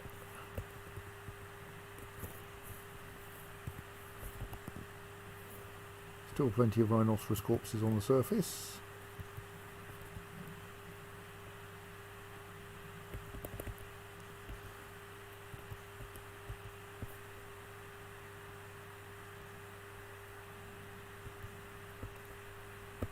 What? Surgeon. Stabs the cat corpse in the head, apparently halfway down there. Where exactly is this surgeon? Evil Godin Thal.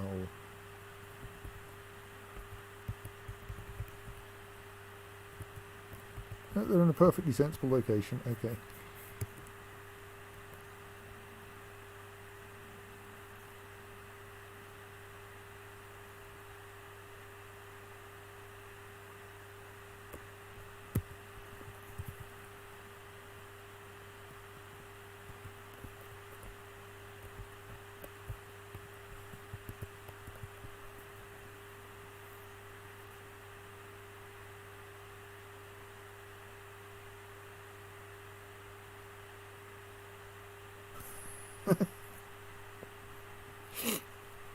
I mean, the cat was undead.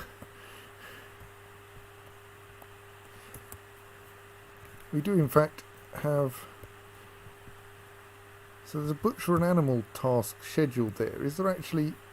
Have we run out of butchers? Because butchery is a rather dangerous occupation in this place. It's notable that there's no one whose speciality is butchery.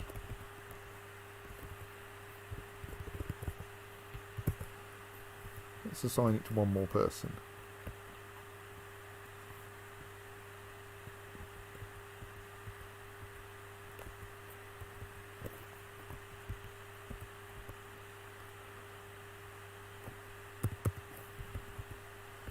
Install more coffins.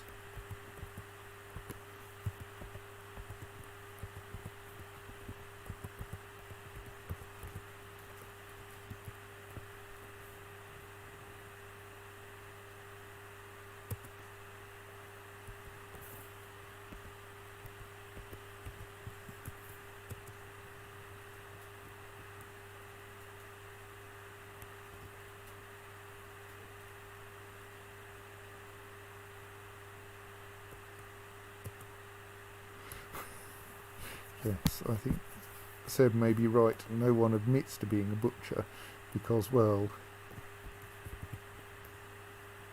Yes, if you want to come here and try to eradicate monsters, that's fine by me. Apparently short of empty cages, in part because no one seems to be confident about hurling that undead dwarf into the pit.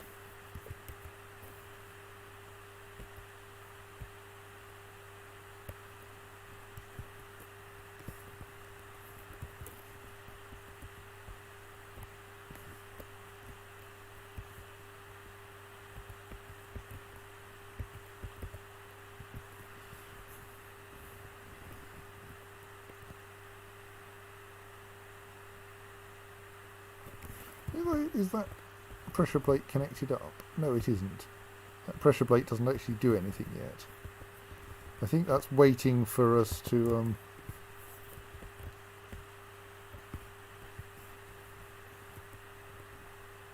be in a position where I'm not repeatedly hurling things into the pit. Oh, yes. Naked mole puppies!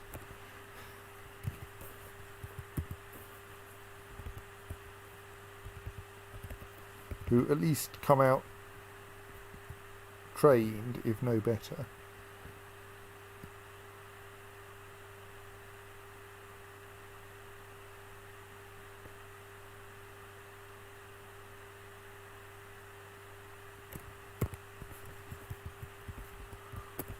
Oh, that probably got suspended, didn't it? Let's unsuspend that job.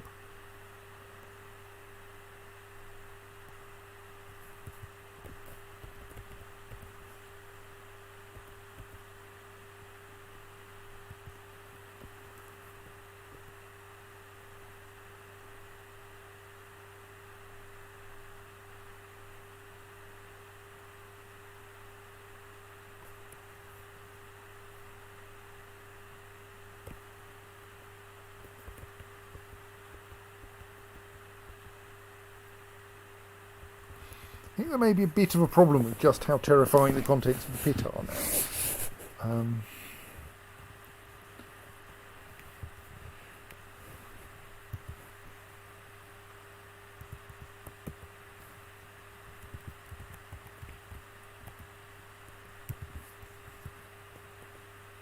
So the furniture haulers are a bit... They go in there, into the pit room, and unfortunately going into the pit room...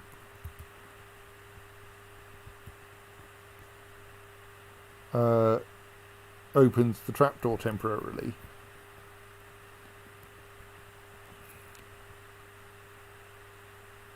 And then they run away in terror because they saw a mutilated corpse at the bottom of the pit.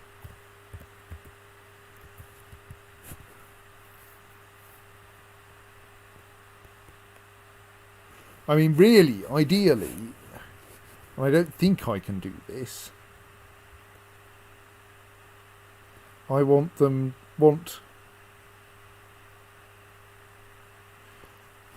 Yes, what I ideally want is that when someone goes out of the room, the door unlocks. Aha, someone has managed to pick up the cage without getting terrified. They're now being mobbed by naked mole rats.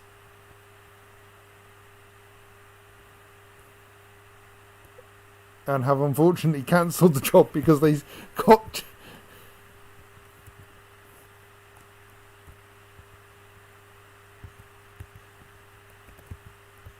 because they got too close to the pit while being mobbed by naked mole rats. Not mole dogs.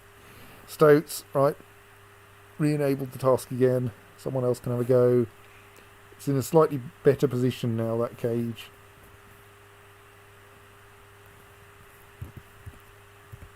Meanwhile, how are we doing here?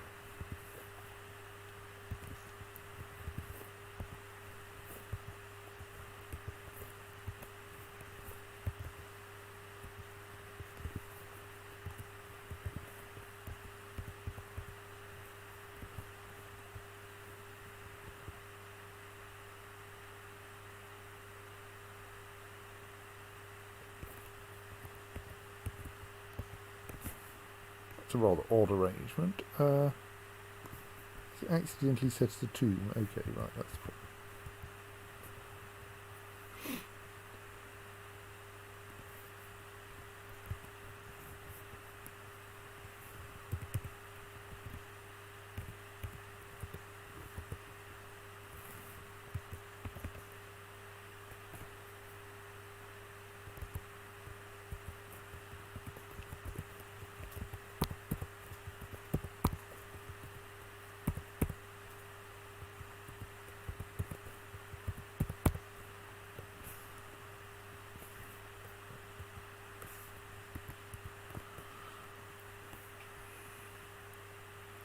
Right, the giant mole cage is now being moved.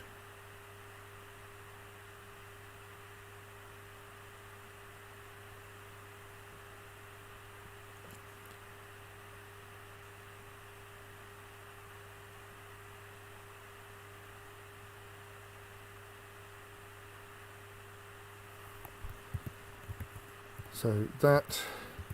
Yes, thank you for your suggestion, Claire. Which is essentially 2 trapdoors so that you open the top one when they're next to it and then they walk over the pressure plate for the lower one as they leave. So,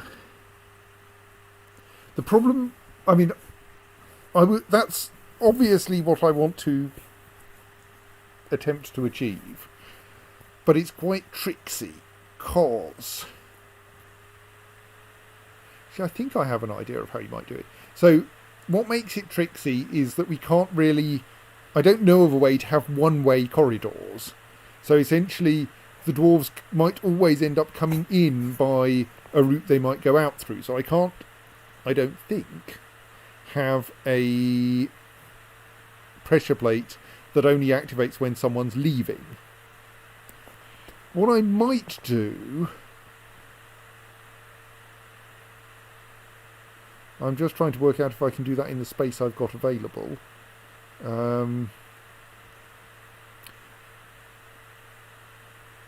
Well, yes, if they walk over it on the way in, it's necessary for the... Ooh. Yes, it's necessary for the inner. For the problem is that then the lower trapdoor or the trapdoor won't have closed before they get to the pit. That's the current problem. They pass over the trapdoor, walk up to the pit, and spot, and then see and then before the trapdoor closes, they reach the side of the pit. So one approach might be to make the route into the room so long that it's guaranteed that the door will have closed by the time the dwarf reaches the edge of the pit. But that means that's a bit of a problem because we really want people to be able to get heavy things in here quickly. So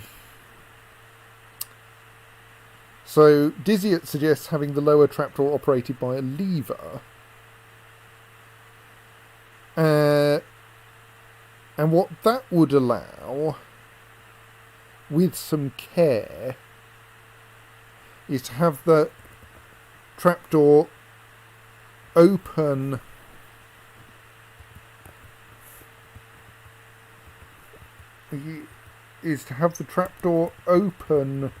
when we're putting in things that are alive and or rather animate, and things that are, and have it closed when we're putting in things that are inanimate. There are also practical problems with how the hell I install a second trapdoor, because that would involve someone entering the pit, and any civilian entering the pit is going to be terrified. I mean, it's kind of like a nuclear reactor in there at the moment. You can't actually send someone in. The suggestion of flamethrowers, well, we don't have flamethrowers as such. We could, and this would be a really big job, at least temporarily fill the place with magma. So the problem with going up is that that's the surface. So I'd actually have to build a small building on the surface, which is not completely implausible if we can get surface access for a little while. The slight problem with magma. The slight problem with magma is that, well, there are two problems with magma. One is we have to get the stuff, and it's quite a long way down to magma. The other problem is that it's liable to be a bit completely killing. So we can add a lever, but I don't know that we can add a useful lever. So we can attach an additional lever to this trapdoor. And what that would do, because the trapdoor you can attach things to from the top side of it, and as long as the trapdoor stays closed, it's not scary attaching things to the top side of it. The problem with that is that what that does is to give us something that allows us to close the trapdoor when it's open, or open the trapdoor when it's closed. But what we actually want really to do is to suppress... Ooh, I think I've come up with the answer. What we really want to be able to do is to suppress the automatic trapdoor opening. But we can perfectly well do that. Because what we do is we change which entrance the dwarves use. I think this works. So if we want dwarves to do things that don't open the trapdoor, we tell them to go through the entrance that doesn't have a pressure plate that opens the trapdoor. And if we want them to activate the trapdoor, we send them in through the entrance. We unlock the entrance that does activate the trapdoor. Now, I'm not sure this helps in the general case, but it might allow us to fix the problem in any specific case where we have a job that keeps not getting done because dwarves won't go in there. We simply change which door we unlock. And we currently have a door, this one, where the pressure plate is actually disconnected because I haven't yet felt safe enough to go down here and connect something up to the trapdoor, because doing that is still a bit of an effort, because it involves making sure that no one activates the trapdoor while we're down there. But yes, we can always unlock this door, lock these two doors, and then people are guaranteed to be able to go in there safely. So let's actually remove that pressure plate, so it's clear that that's not a useful pressure plate. So yes, that's a plan. But what I actually want to know is why no one is pitting this undead dwarf. Like, no one seems to think it's their job.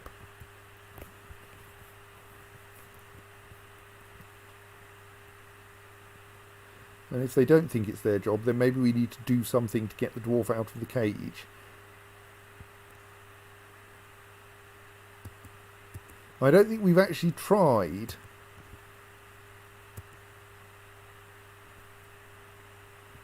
pitting an entire dwarf. We've pitted a dwarf's arm before, but that may not be quite the same.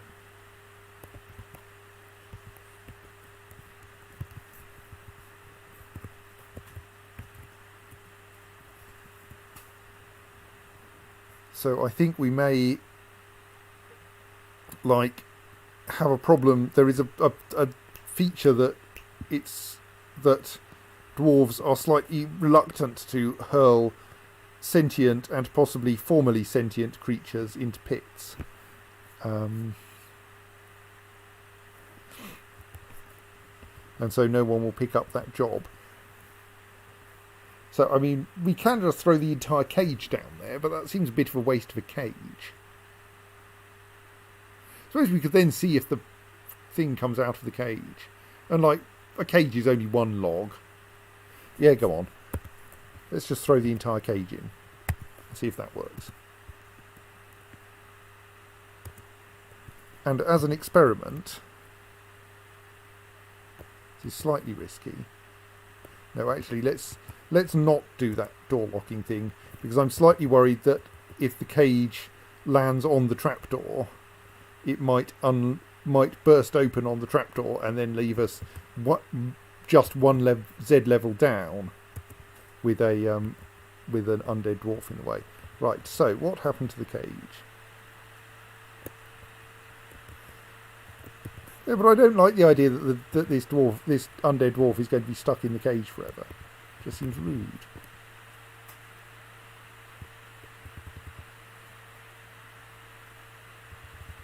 Yes, the cage has landed containing a corpse, which is slightly unfortunate, because the thing is, if it's in a cage, I'm not sure we can shoot it. And that's kind of the point of this pit. I mean,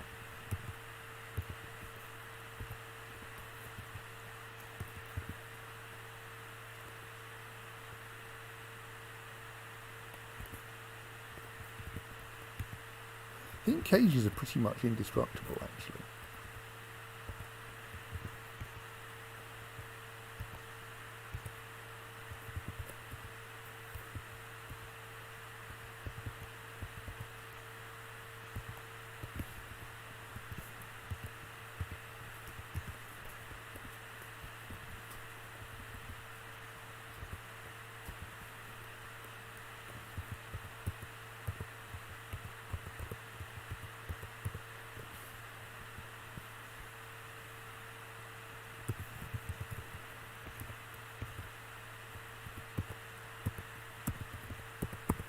I think we're out of cages for the cage traps, so I need to make more cages. Which means we're going to need to get some more wood soon.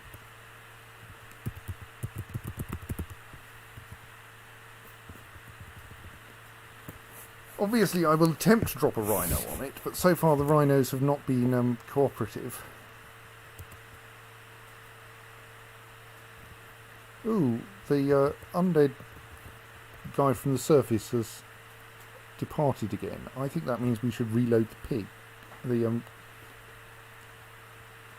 How is the rhino? How are the rhinos doing? Yes. Oh, I think the rhinos may have wandered off again.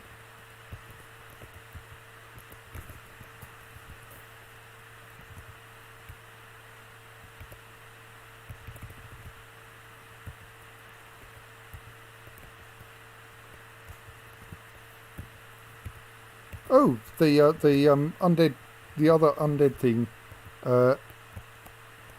the other undead dwarf we had appears to have got themselves in trouble. There is still at least one undead dwarf on the surface, but I think the undead rhinoceroses have cleared off as well.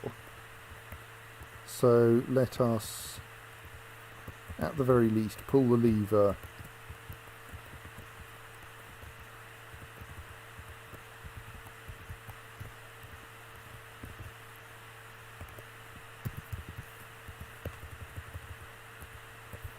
and get that other undead dwarf in and hurl them into the pit.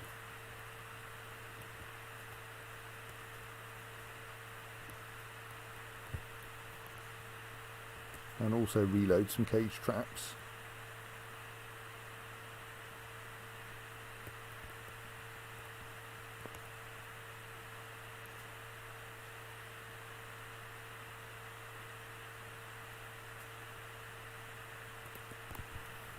Okay, what's in that cage then?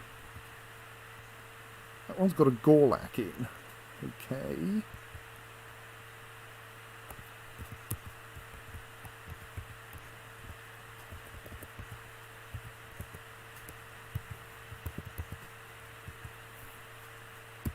So that cage there, on the other hand, has a trained stray giant mole. Well, I'm sure it's safe to let that out then.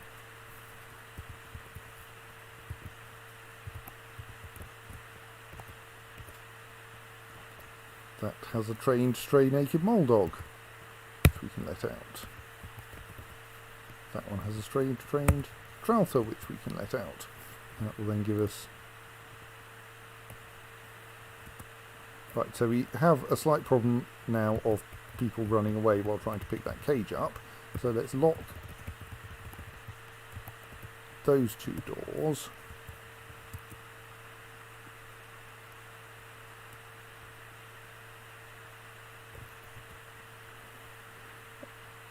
And unsuspend the construction of the cage. And demolish these empty cages so that those can be reused.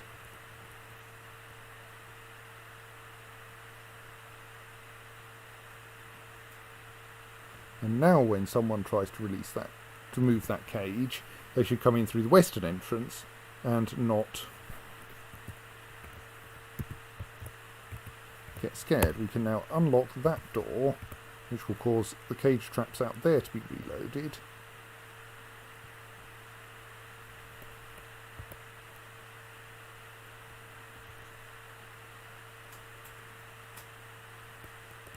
And possibly cause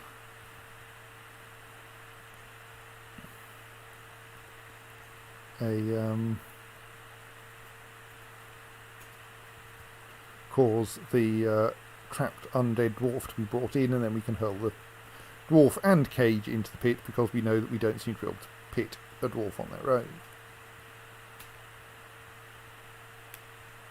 And then...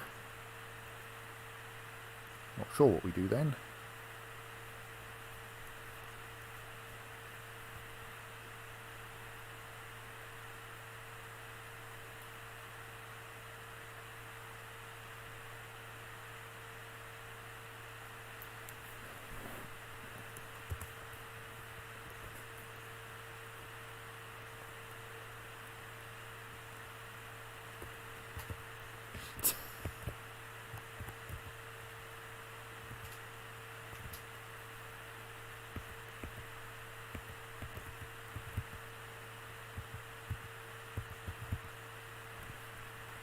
We actually have quite a lot of things in cages here that I couldn't see because the place is covered in spare donkey teeth. Right, let's deal with these donkey teeth.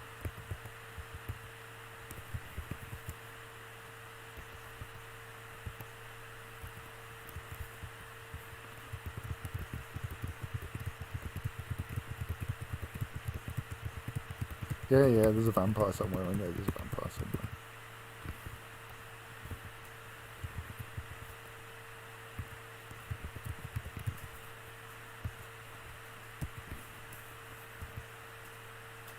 Right.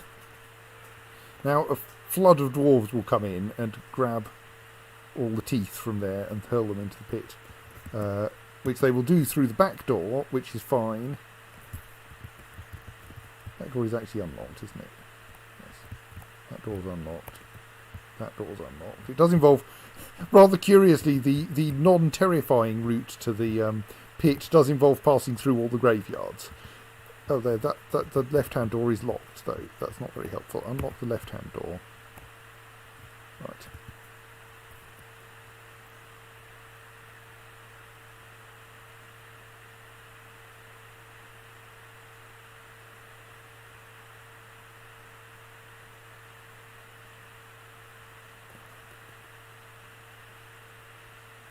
I think that someone just... What?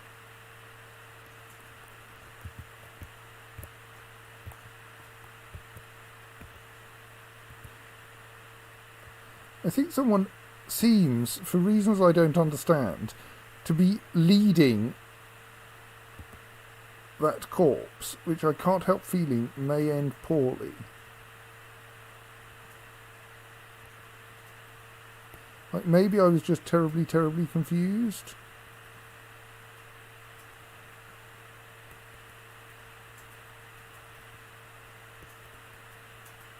Like, have I got terribly confused and tried to put the wrong dwarf into the pit?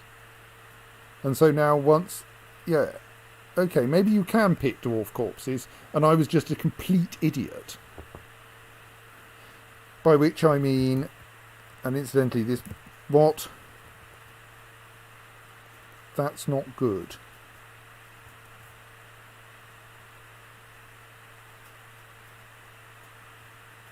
So,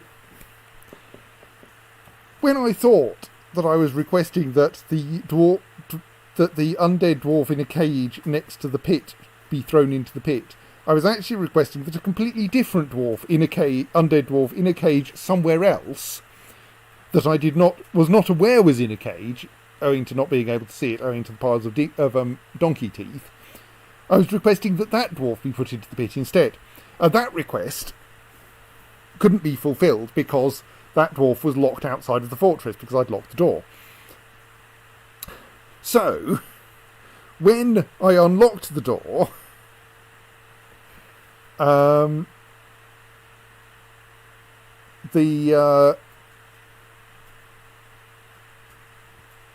dwarves,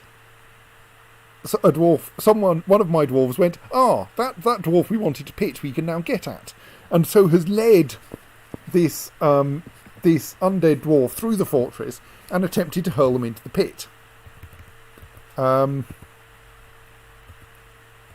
Unfortunately, I think what this has done is to cause the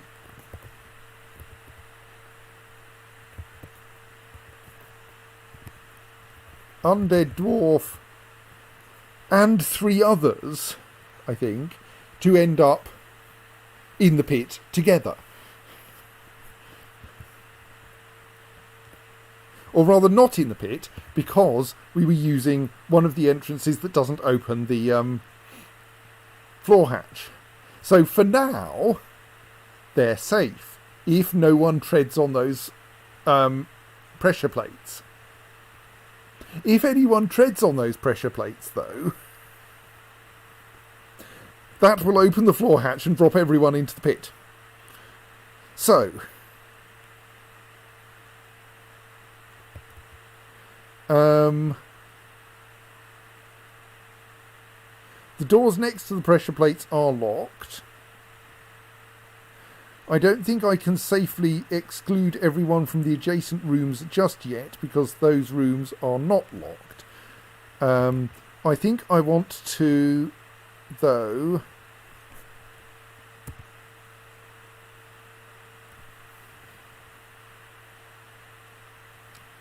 ask the creative entries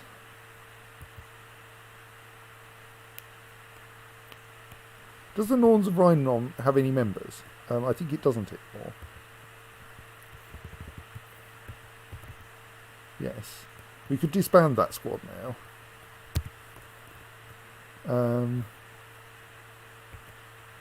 So yes, as Seb says, rescue mission. We could demolish that wall. I think the fastest way to get them out, though, is to mine there and just cut through the soil next to the thing. And then I think we also want to get the creative entries assigned to the task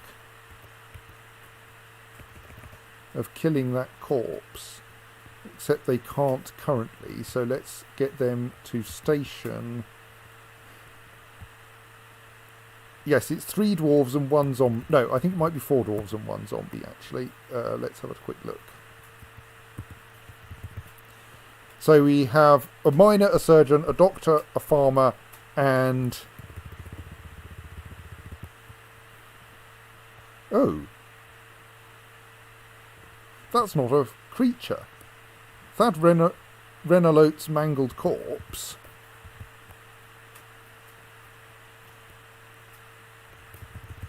is deceased. So while we do need a rescue mission, I don't think we actually need the military there.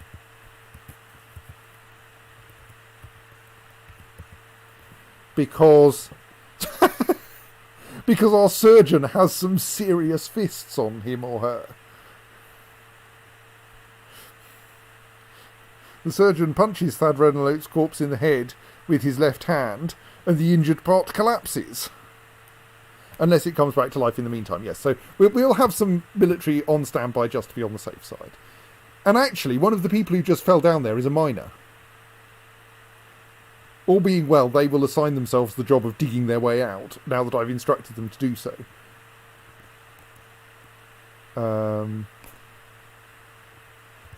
Actually, for complicated reasons, I then want them to dig out that square as well. Because otherwise I don't think we can build the walls necessary to reseal this.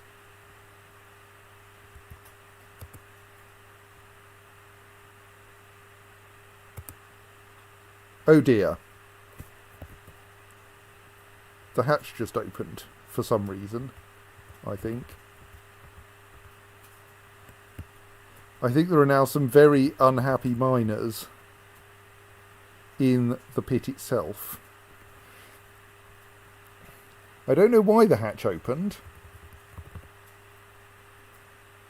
Maybe someone stood on a hatch on one of the pressure plates?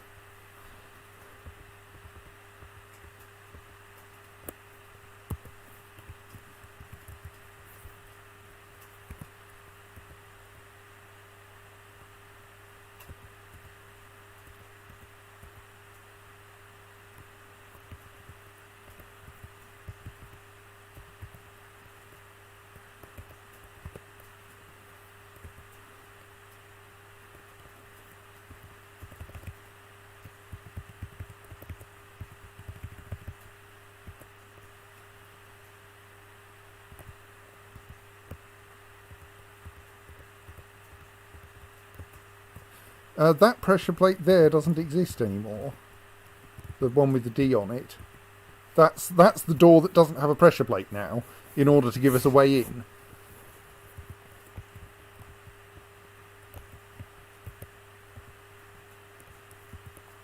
Actually, there's a surgeon and a miner who've managed to climb out of the pit.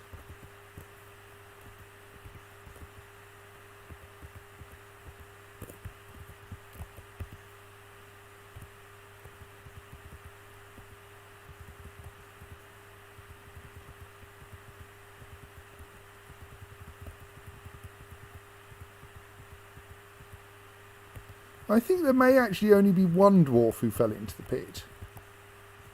Which is like not much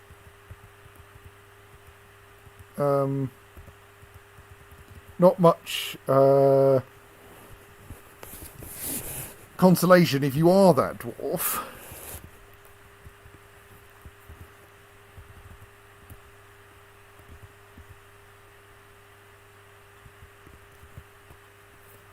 But I think those were so Sigan and Logem were, I believe, the other ones who fell in there. And here we have Sigan and Logem. And I think there was a miller as well. So yes, I think three of them have climbed out of the pit quite sensibly. One has unfortunately fallen in, which is Thaltig Mosusman. Mosesemen, and they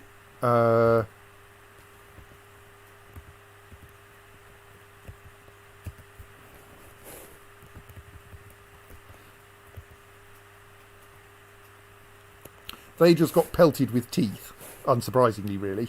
At least had their fall broken a little by landing on several other on the corpses in the bottom. Yes, I should probably stop people doing that digging, shouldn't I? I mean, it's going to take them a little while to get round to it, and it wouldn't be very harmful, but there. Right, digging disabled. Anyway, I was just trying to work out what's happened to this poor farmer since they fell into the pit. So they got pelted with other things. They don't seem to have been seriously injured by the fall, though. Unfortunately, the farmer is unarmed, and there are an awful lot of undead down there.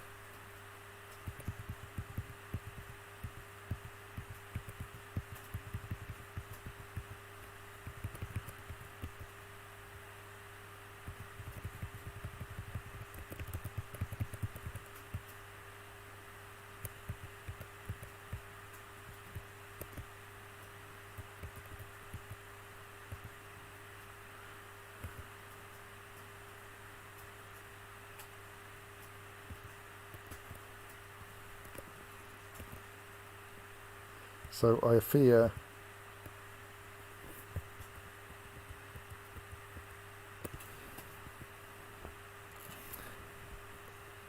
no, I don't think I think I now have a reasonable technique for dealing with not making this hole in the floor terrifying. I might want to adjust slightly how the pressure plates work, but I think having it automated is helpful. Not miner, farmer. But yes, the miner's fine.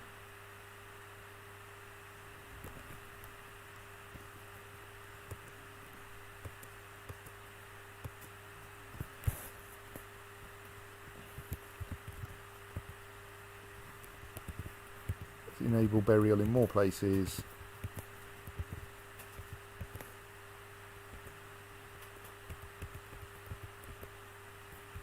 Goodness, I think we may be reaching the point where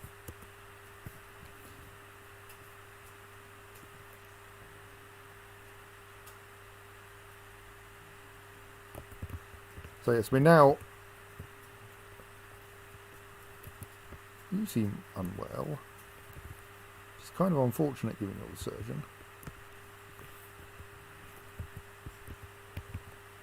Right, yes, okay. Well, I'm sure someone will be along shortly to help you.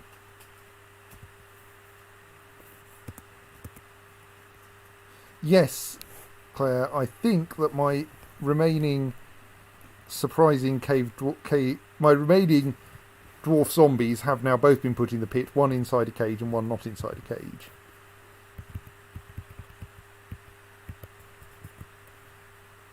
And yes, the farmer has died. Poor farmer. Since we're definitely not going to be able to bury that, let us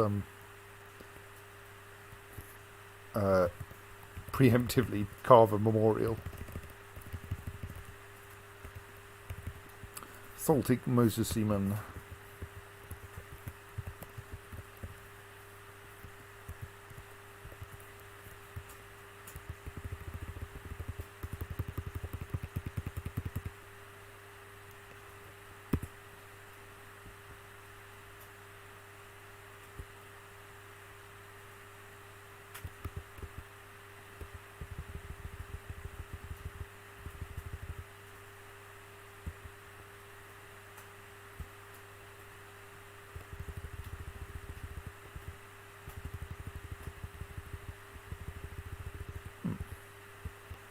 being useless at spotting names again.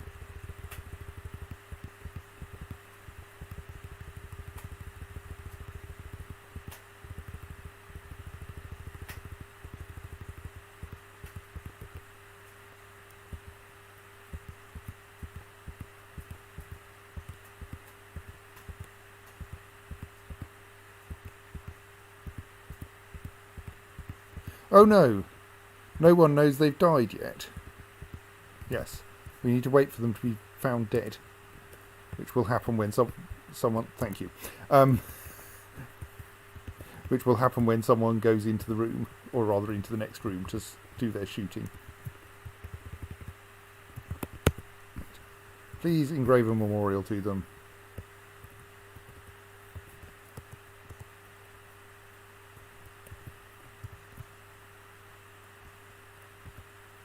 Right, I think we have reached the point of actually... We may have reached the point of actually having an adequate number of graves.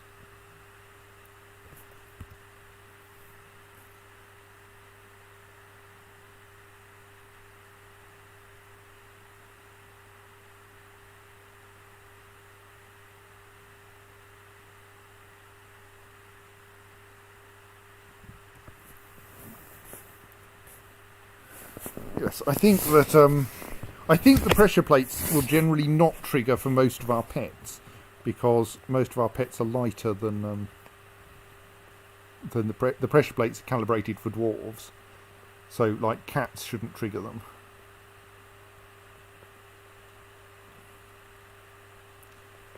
Yes, we're carving a memorial as we speak.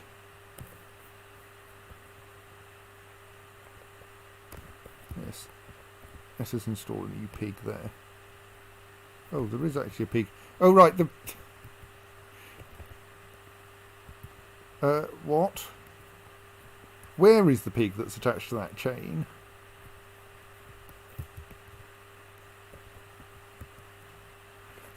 Well, it's apparently assigned to a stray boar.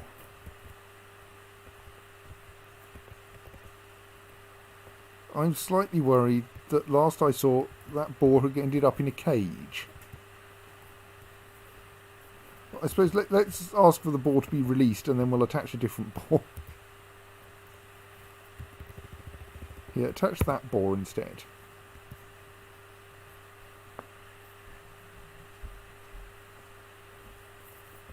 I suspect that memorial has been carved by now.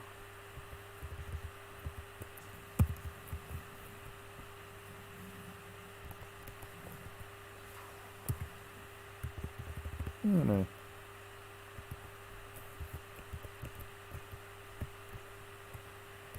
The next job. I assume we've still got an engraver alive. Good night, stream. Good night. I should go to bed soon too, but let's...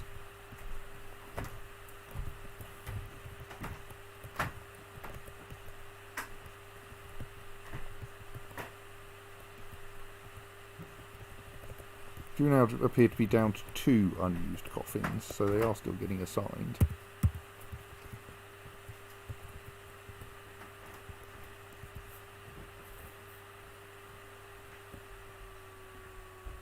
And we have now filled up that room of the graveyards, so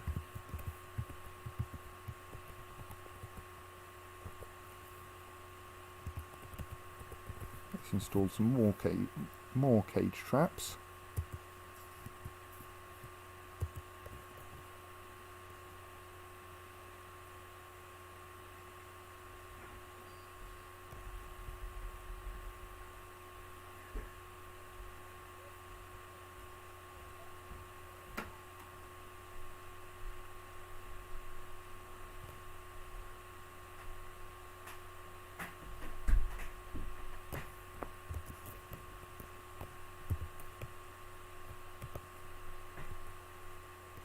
There's another. I don't know how we ended up with that dwarf, with that caged dwarf, but there we go. And indeed, the pig cage has turned up. Excellent. Right.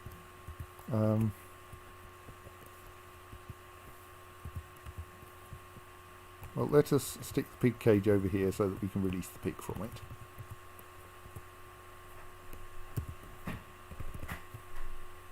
Hang on.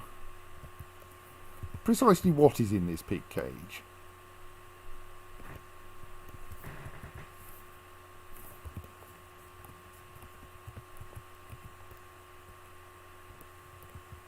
No, that is actually a pig. It may have been gelded, and I don't think I did that, but maybe I did. But it is just a pig. Okay, you go over there then. Those two cages are empty, so they can be removed. They're actually movable cages. And that Gorlak. Can we train Gorlaks?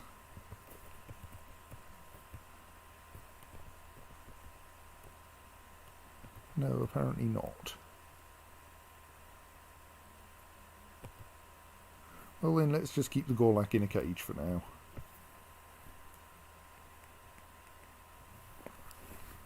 Right, so let's wait for things to get a bit tidied up, by which I mean that pig cage to be removed.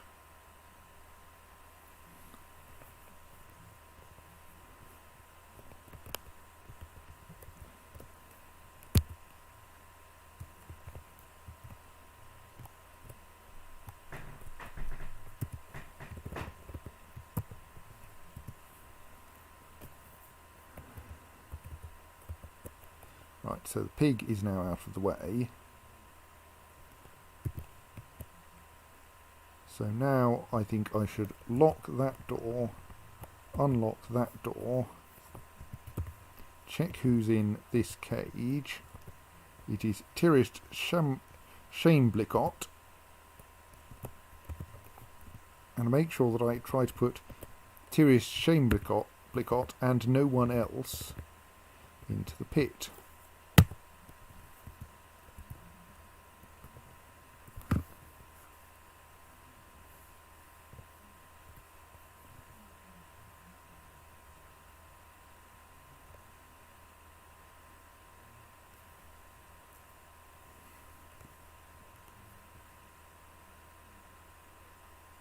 Yes, excellent.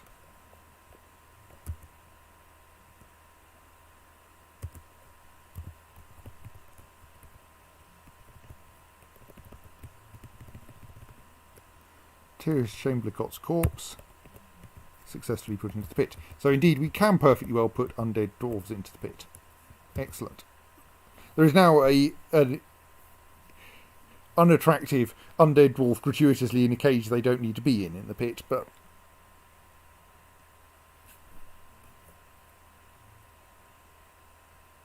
so be it.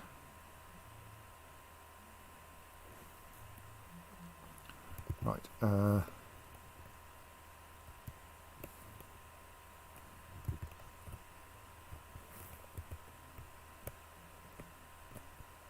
switch access back to the untrapped thing.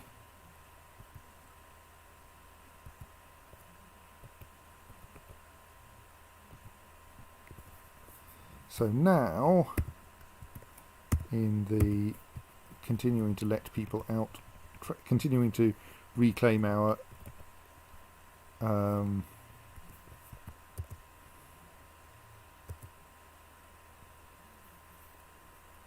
the mission to continuing to reclaim the graveyards. We will lock the other door so no one roots through there. Maybe not. Let's give someone a way out. We will unlock. We'll demolish the wall around another grave, and there are cage traps suitably positioned to catch that zombie. It'd be helpful if the cats didn't get in the way.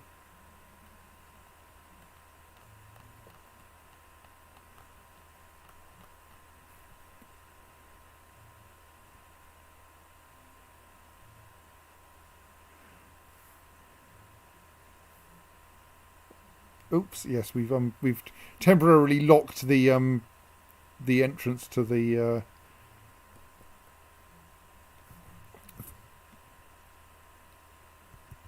trade depot.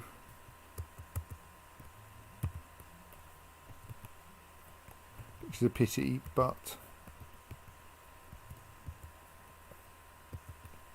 I wonder how many undead we've currently got on the surface.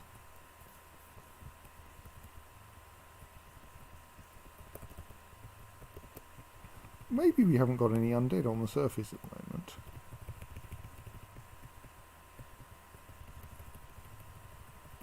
Can't find any.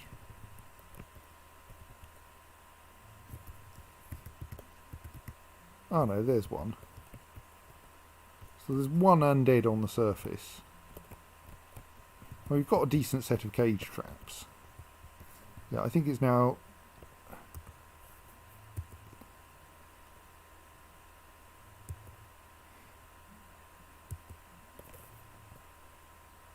I mean, it's a bit late because it would have been better to do this before the track caravan arrived, but...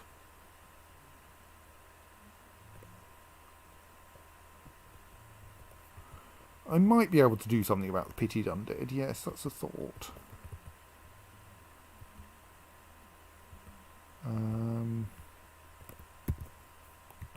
Let's pull the lever, though, so as to open the front door, because if there's only one undead person out there...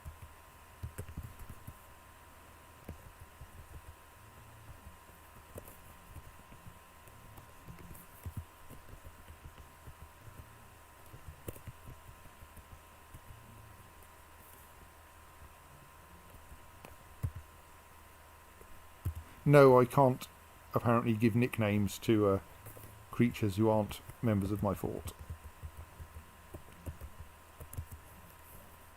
Sorry.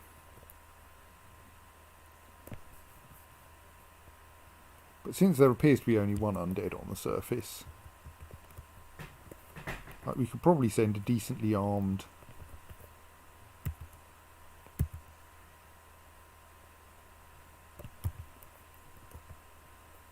squad, which we already have stationary down there.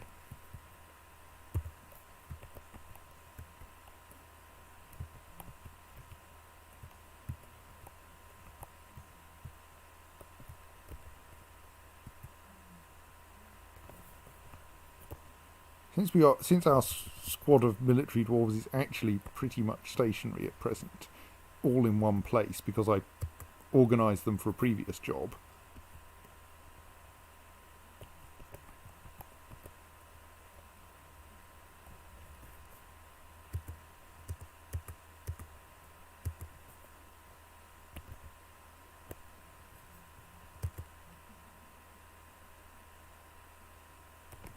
Let's see how that fight went. He's going, whatever. Yeah, that didn't take long, I think. Yes.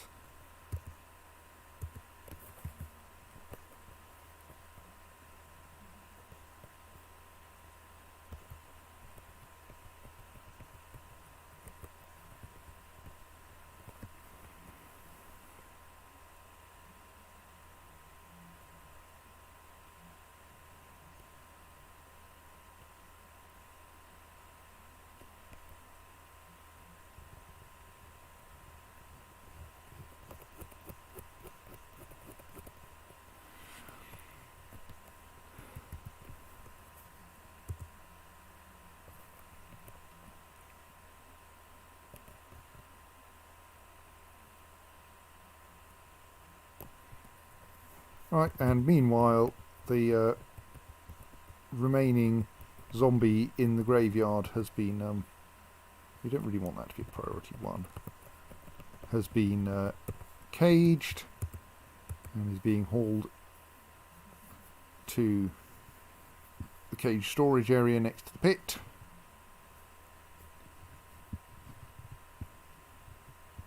Of course, we're now finding a lot more dead people who need burying, so I'm pretty sure we're going to fill up all of these coffins as well.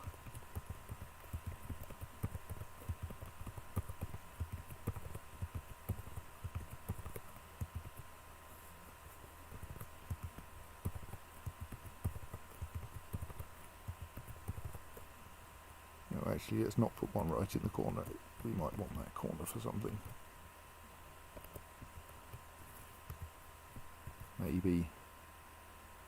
No, we probably don't.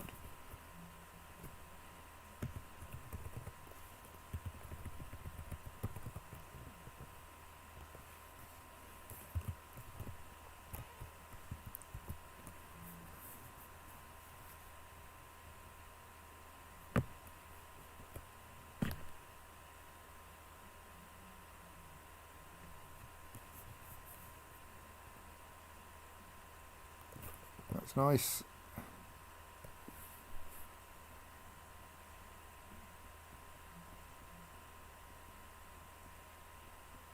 Oh, so we can have some nobles. Well, okay. I don't know who we should recommend for barony.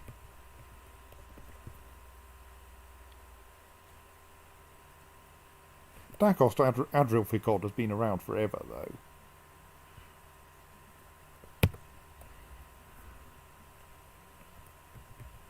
I mean, that's a very familiar name.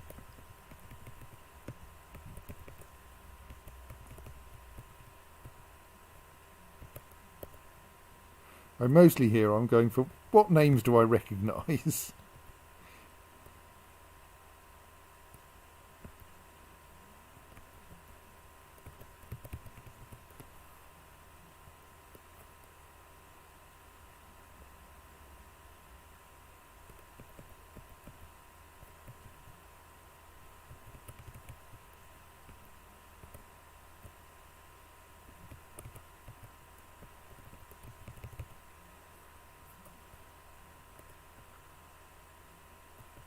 Let's, I think, go for Vukar, Captain Vukar as well, because I think they've been around. Oh, is it only one we're allowed to recommend? Okay.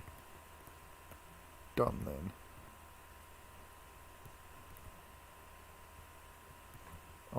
I don't know.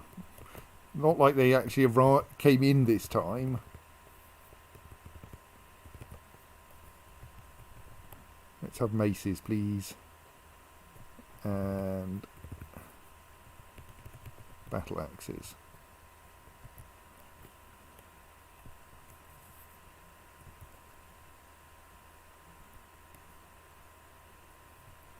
Yeah, we'll make whatever we make. We're not going to pay any attention to what you ask for anyway.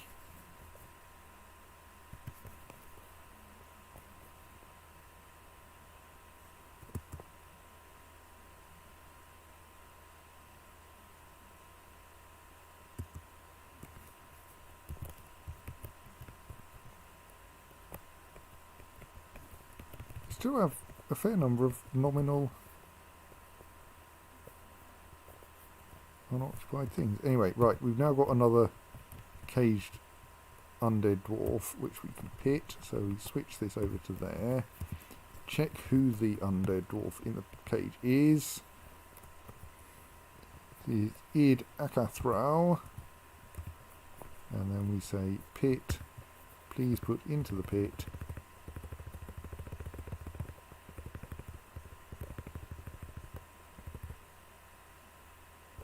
too many piglets.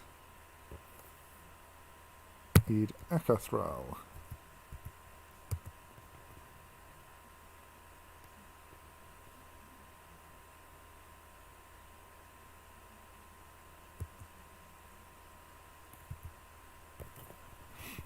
Cancels pit pond Id Akathral's corpse, interrupted by troglodyte corpse.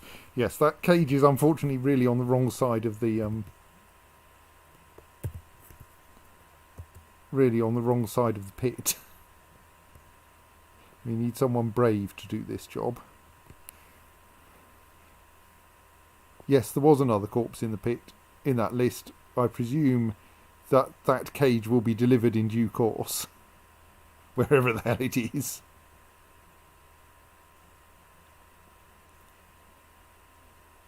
Okay, no, I think we're not going to get that in there by anyone coming in through that door. This is slightly risky.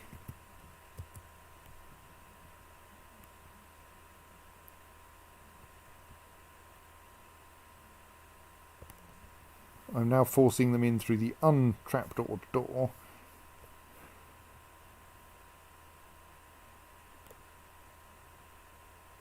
Unpressure plated door, sorry. Here comes someone. So now, if I... Yes, I might lock that one, unlock that one. Then by hand... That wasn't good. Something bad has happened. I think we have a general danger when hurling dwarves into pits. I think sometimes they can manage to grab the person that's hurling them in and take them down with them.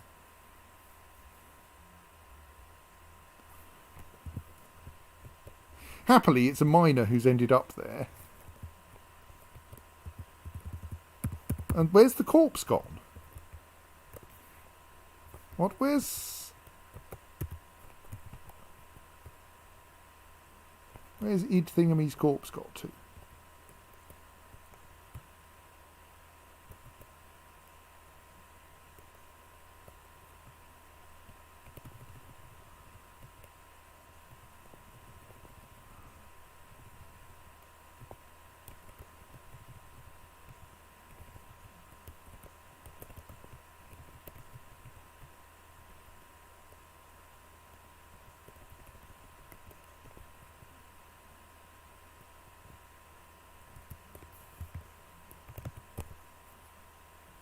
Oh, right. So it looks like our miner... Success... Where did this happen then? Miner strikes Idak Cathral's corpse in the right hand while already down here. Okay, so the miner has managed to pit themselves, but but has very rapidly dispatched the unfortunate corpse in question. So I think they can now just dig themselves out.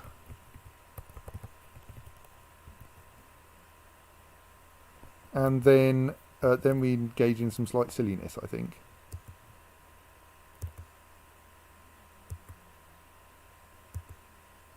Are you going to do that mining? Please do the mining.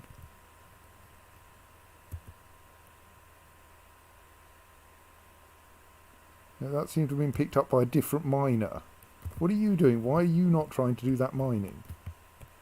Why are you on no job rather than digging your way out of this hole? Well, someone else will deal with your folly. Right. Now please leave. Like, that's an extremely dangerous place to be.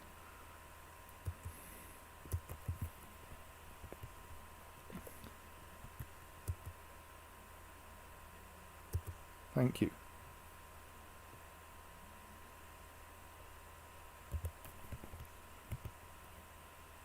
Right, no, I'm going to forbid that anyone try to put those bits of corpse into a tomb, I think.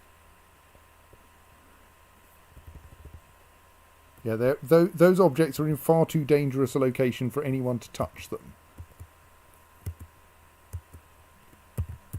Instead, we need to put a wall back in place.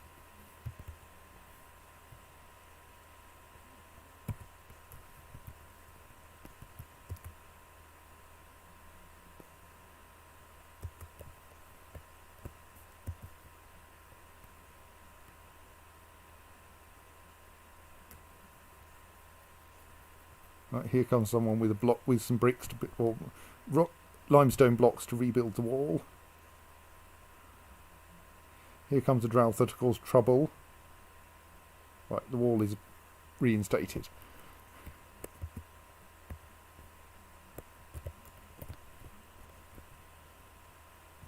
And someone has at some point trod on the pressure plates. Yes, I think if I'm going to attempt to make these pressure plates safe, I probably need a much more careful approach to how you get at them.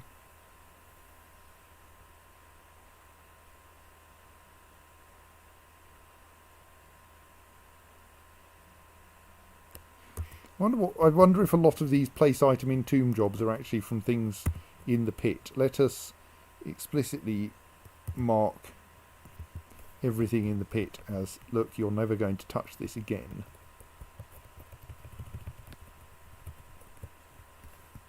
That might reduce the number of cancels place item in tomb, item inaccessible announcements.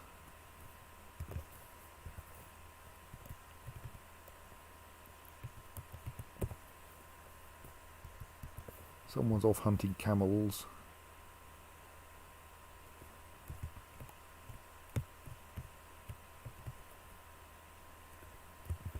I think we've reached the point now where our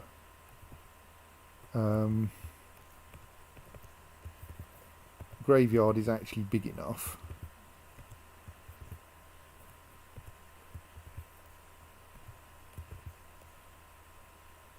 Which is nice.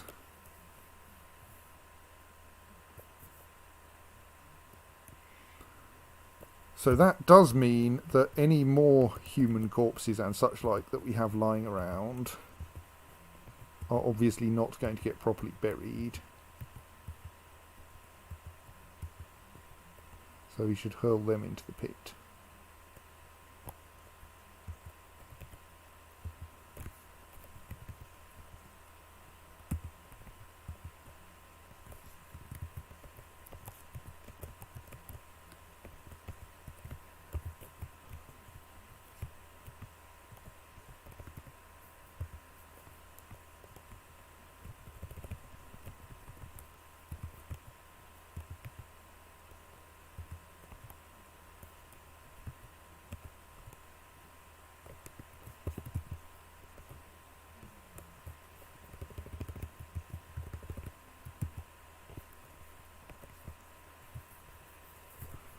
And then I think I should stop for the night because everything is more or less organised now.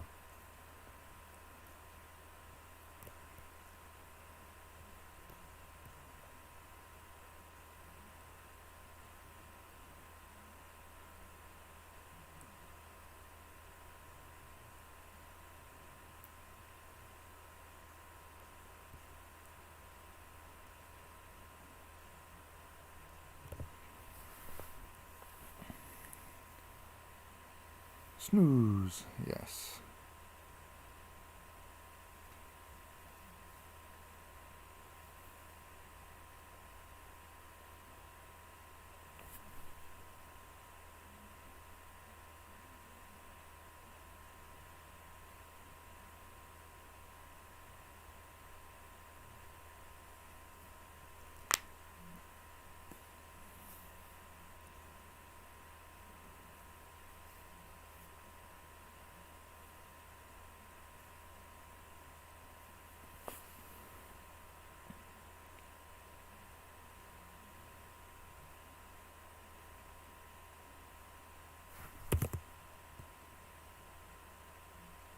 Yep, I just noticed that.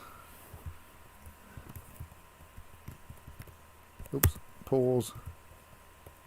The phrase interrupted by rhinoceros corpse is always a scary one. They're back. Several of them with names.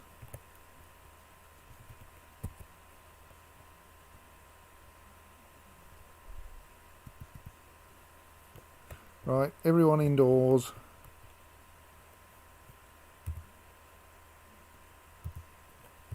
I thought I was about to go to bed, but I don't think I really want to do it quite now.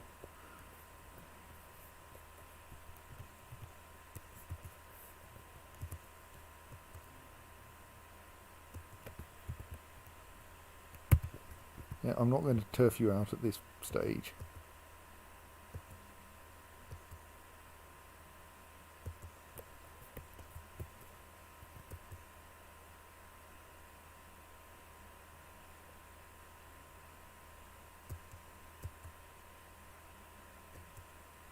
Right, need to worry slightly about that rhinoceros corpse approaching from the left. Those two rhinoceros corpses. I'm currently going to grant residence requests merely because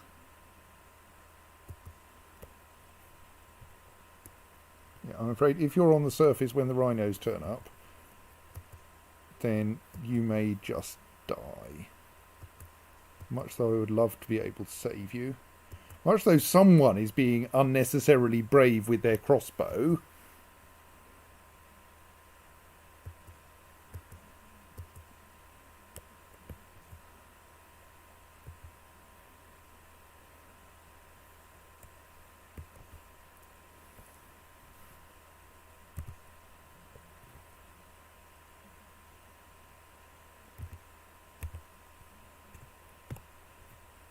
Here, come and be unnecessarily brave inside the fortress. We will close the doors, well, actually fairly soon. But I'm going to at least give this foolish crossbow dwarf, Mark's dwarf, a chance to get in, because I'm fairly confident I can instantaneously lock the doors if I have to.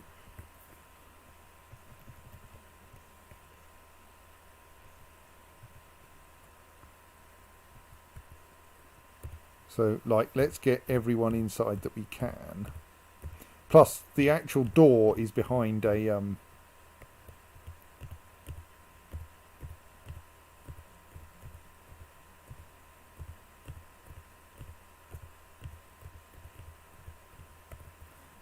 bunch of cage traps.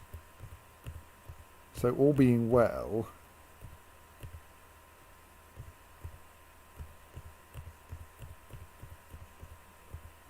sensible dwarves will get down there. See, here comes one. And the rhinoceroses will end up in the cage traps.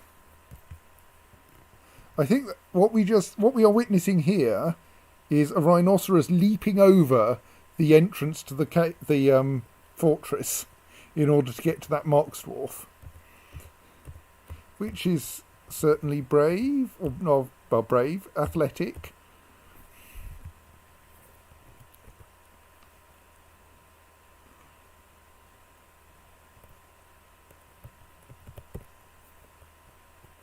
The elite Mark's dwarf jumps out of the rhinoceros corpse's flight path.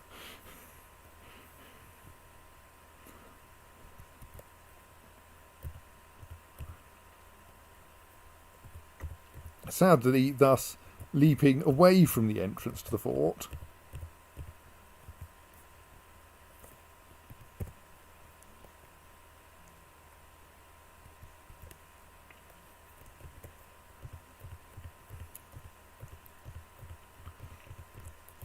But observe how this surgeon is actually making their way into the fort.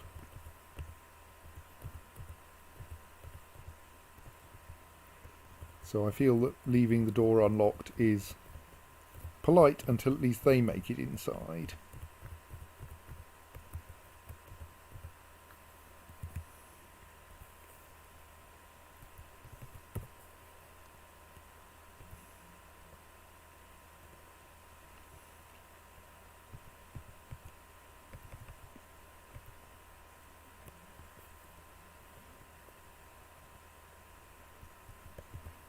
Yes, probably not faster than the rhinos, sadly.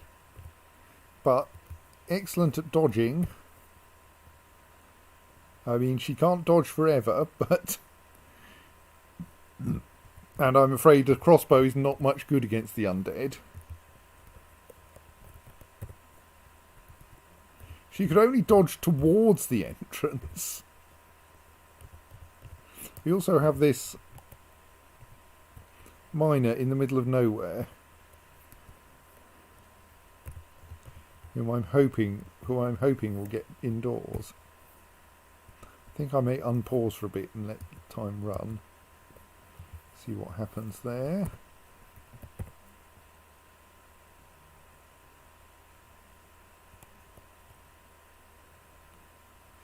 Yeah, she's got hit there.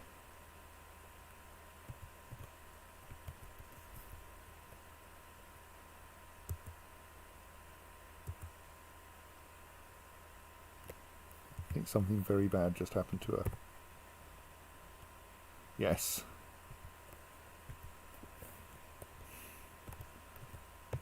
Right, so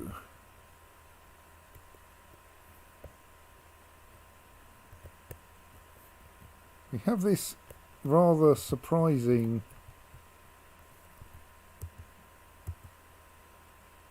miner. Who's this who's getting viciously attacked?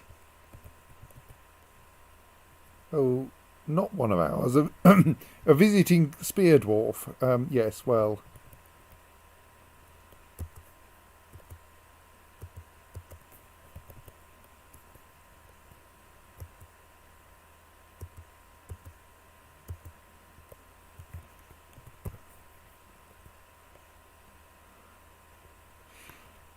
It doesn't need its pancreas anymore, I'm afraid.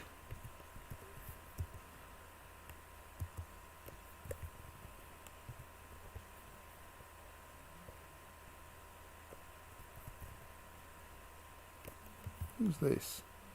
Oh, a random bard. Well, you're not going to do very well. Okay, the dwarf who was running away has now picked up the object that they decided they wanted, which is a tooth. Yes, so let us keep close track on where these rhinos are going, because the spear dwarf has been killed. The rhinos should cage trap perfectly well. The bard has died. Is this the outpost liaison? No. No, it's an unfortunate merchant.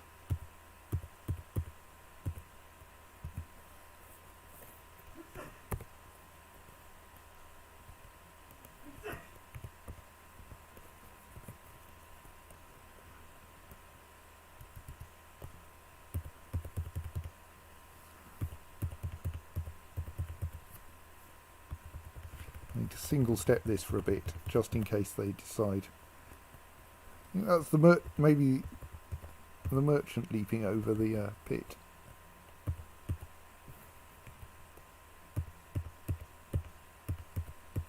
Problem is, I don't know that the merchants will know their way around the. Oh, that's fine. They're dead. Will know their way around the. No, there's still a live merchant. I don't think the merchants will know their way around the traps, and so may well get caged themselves. But that's not a big problem, except that it uses up cages.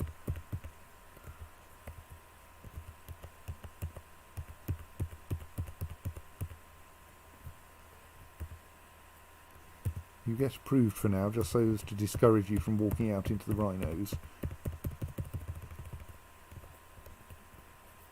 Right, so there's a rhino now down on this level. That's fine. Ooh! Sudden spattering of teeth everywhere.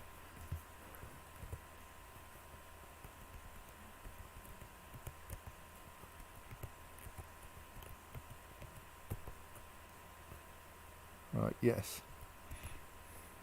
Camel teeth all over the place. Big mess.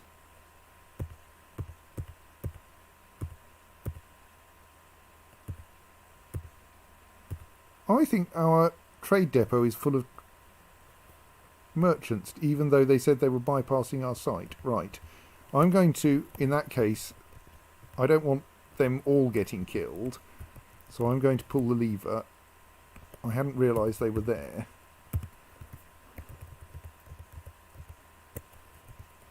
Whether this will save them, I don't know, but it's worth a try. And I'm happy to lock out whoever is still on the surface, because that's one of my dwarves, to save the merchants. If we can.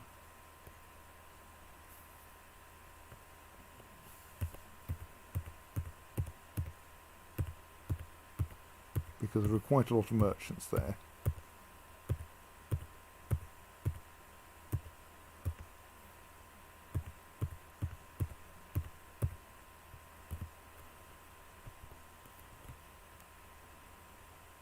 Oh, come on.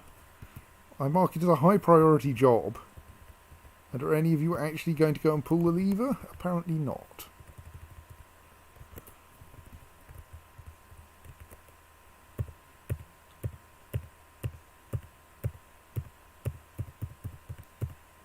The merchants... I don't think so. I don't think I can get any...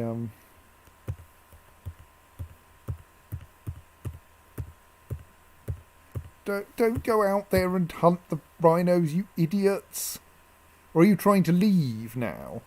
Because someone's killed some of you. That's not going to go well. I can only hope the drawbridge gets activated before you reach it. Really, now is not the time to be fleeing the fortress. As you can tell from the fact that you're pouring crossbow bolts into zombie rhinoceroses.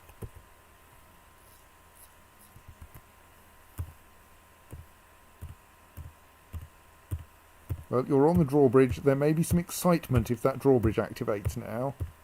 I'm not going to stop it, though, because you'll still do better than if you actually try to go through the rhinoceroses.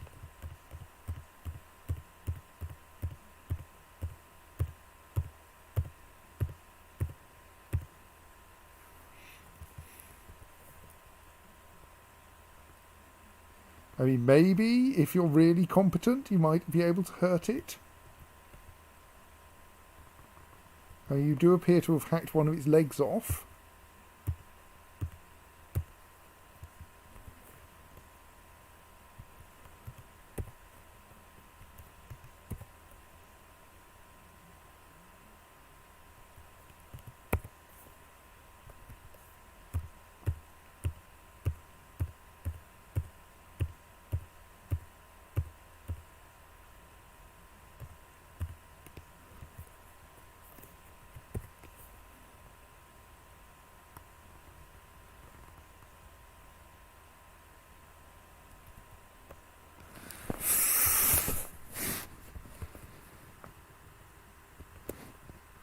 I'd like to go to bed, but I also want to know what's going to happen here.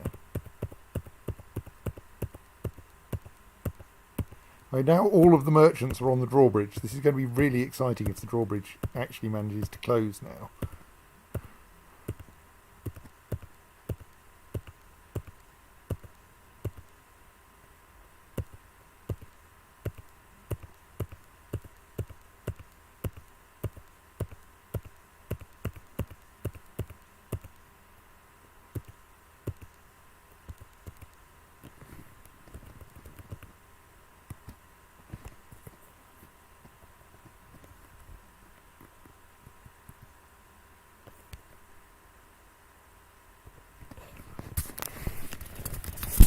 This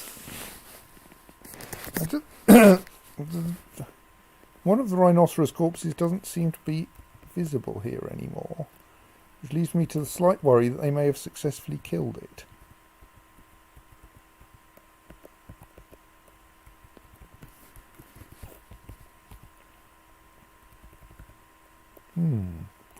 Doesn't seem to be in the recent deaths of recent things, though.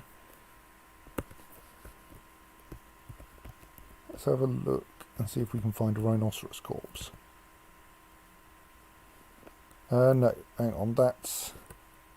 Nope, that's still very much undead.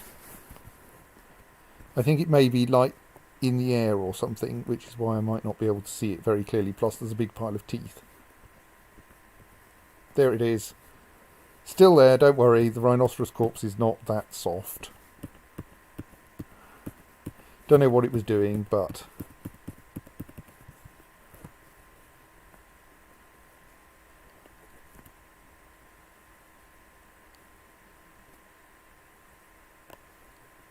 I mean, like, I feel that this axe dwarf might stand a chance.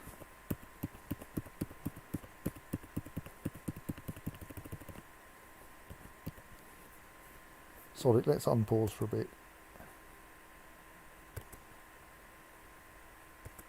I mostly want to do things if... You know that dwarf who was crawling... Well, not, who was walking across here trying to get an item into a tomb? They've just walked straight through that fight. And because everyone was paying attention to other people, they're about to make it into the fort. Who are you and what are you doing out here? You're a bard. Well, okay, you get to be eaten by the rhinoceroses then. Because you're not technically a member. Right, actually you don't. The front door has just closed. Probably rather exciting for the poor people who were on the who were in the front in the entrance.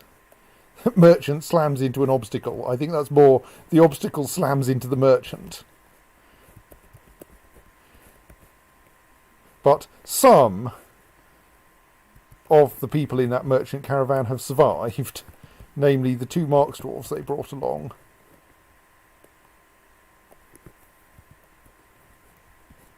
So I think closing the door was just about worthwhile. We've saved 2 dwarves, and the others were fleeing and thus weren't going to be able to be prevented from dying one way or another, and now they're just locked outside with the zombie rhinoceroses. Well, so be it. Yes, we're basically discovering that all of the merchants out the front door are dead.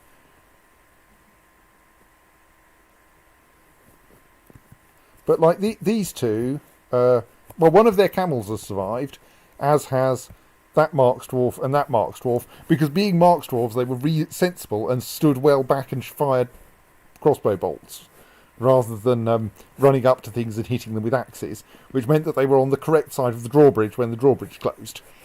That door is actually unlocked, isn't it? Yes. The others, though, well, I think the merchants decided that their best course of action, once one of their number had been killed, was to flee with their lives, which of course meant fleeing outwards from my fortress into the crowd of zombie rhinos. And they took their bodyguard with them, except for the Marks dwarves who hung back. So yeah, it wasn't a good move by the merchants there. It's going to turn out very much worse for them shortly. But I can now stop officially constraining the dwarves to the indoors because they can't get out anyway. Just check that those are still forbidden. Yes. Right, okay, so we're back to, we have zombie rhinos upstairs. Most of them have names.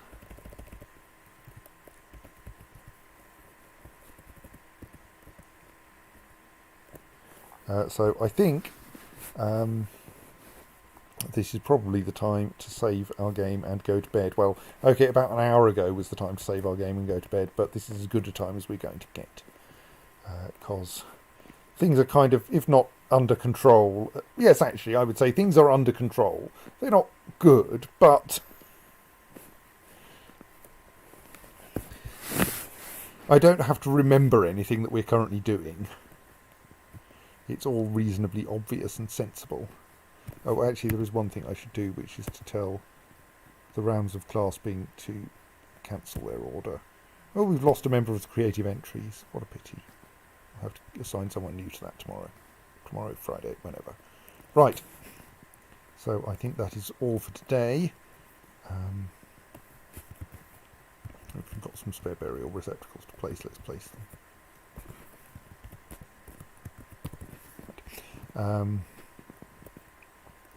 The fort is, well, we've actually got back to the point where we can bury people in, I think, relative safety. We're having slight problems with pit being too scary. Yes, obviously I have to remember not to randomly open the front door, but like there's the big hint of 2 zombie rhinos standing straight outside it that should tell me not to do that.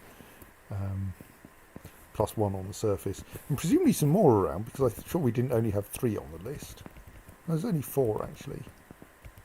Okay, one of them is off some distance away from the rest. And yes, there's it looks like there's still at least one dwarf out the front who is going to be unhappy very shortly, but so be it. Right, good night all. We will see you on Friday. Thank you for watching.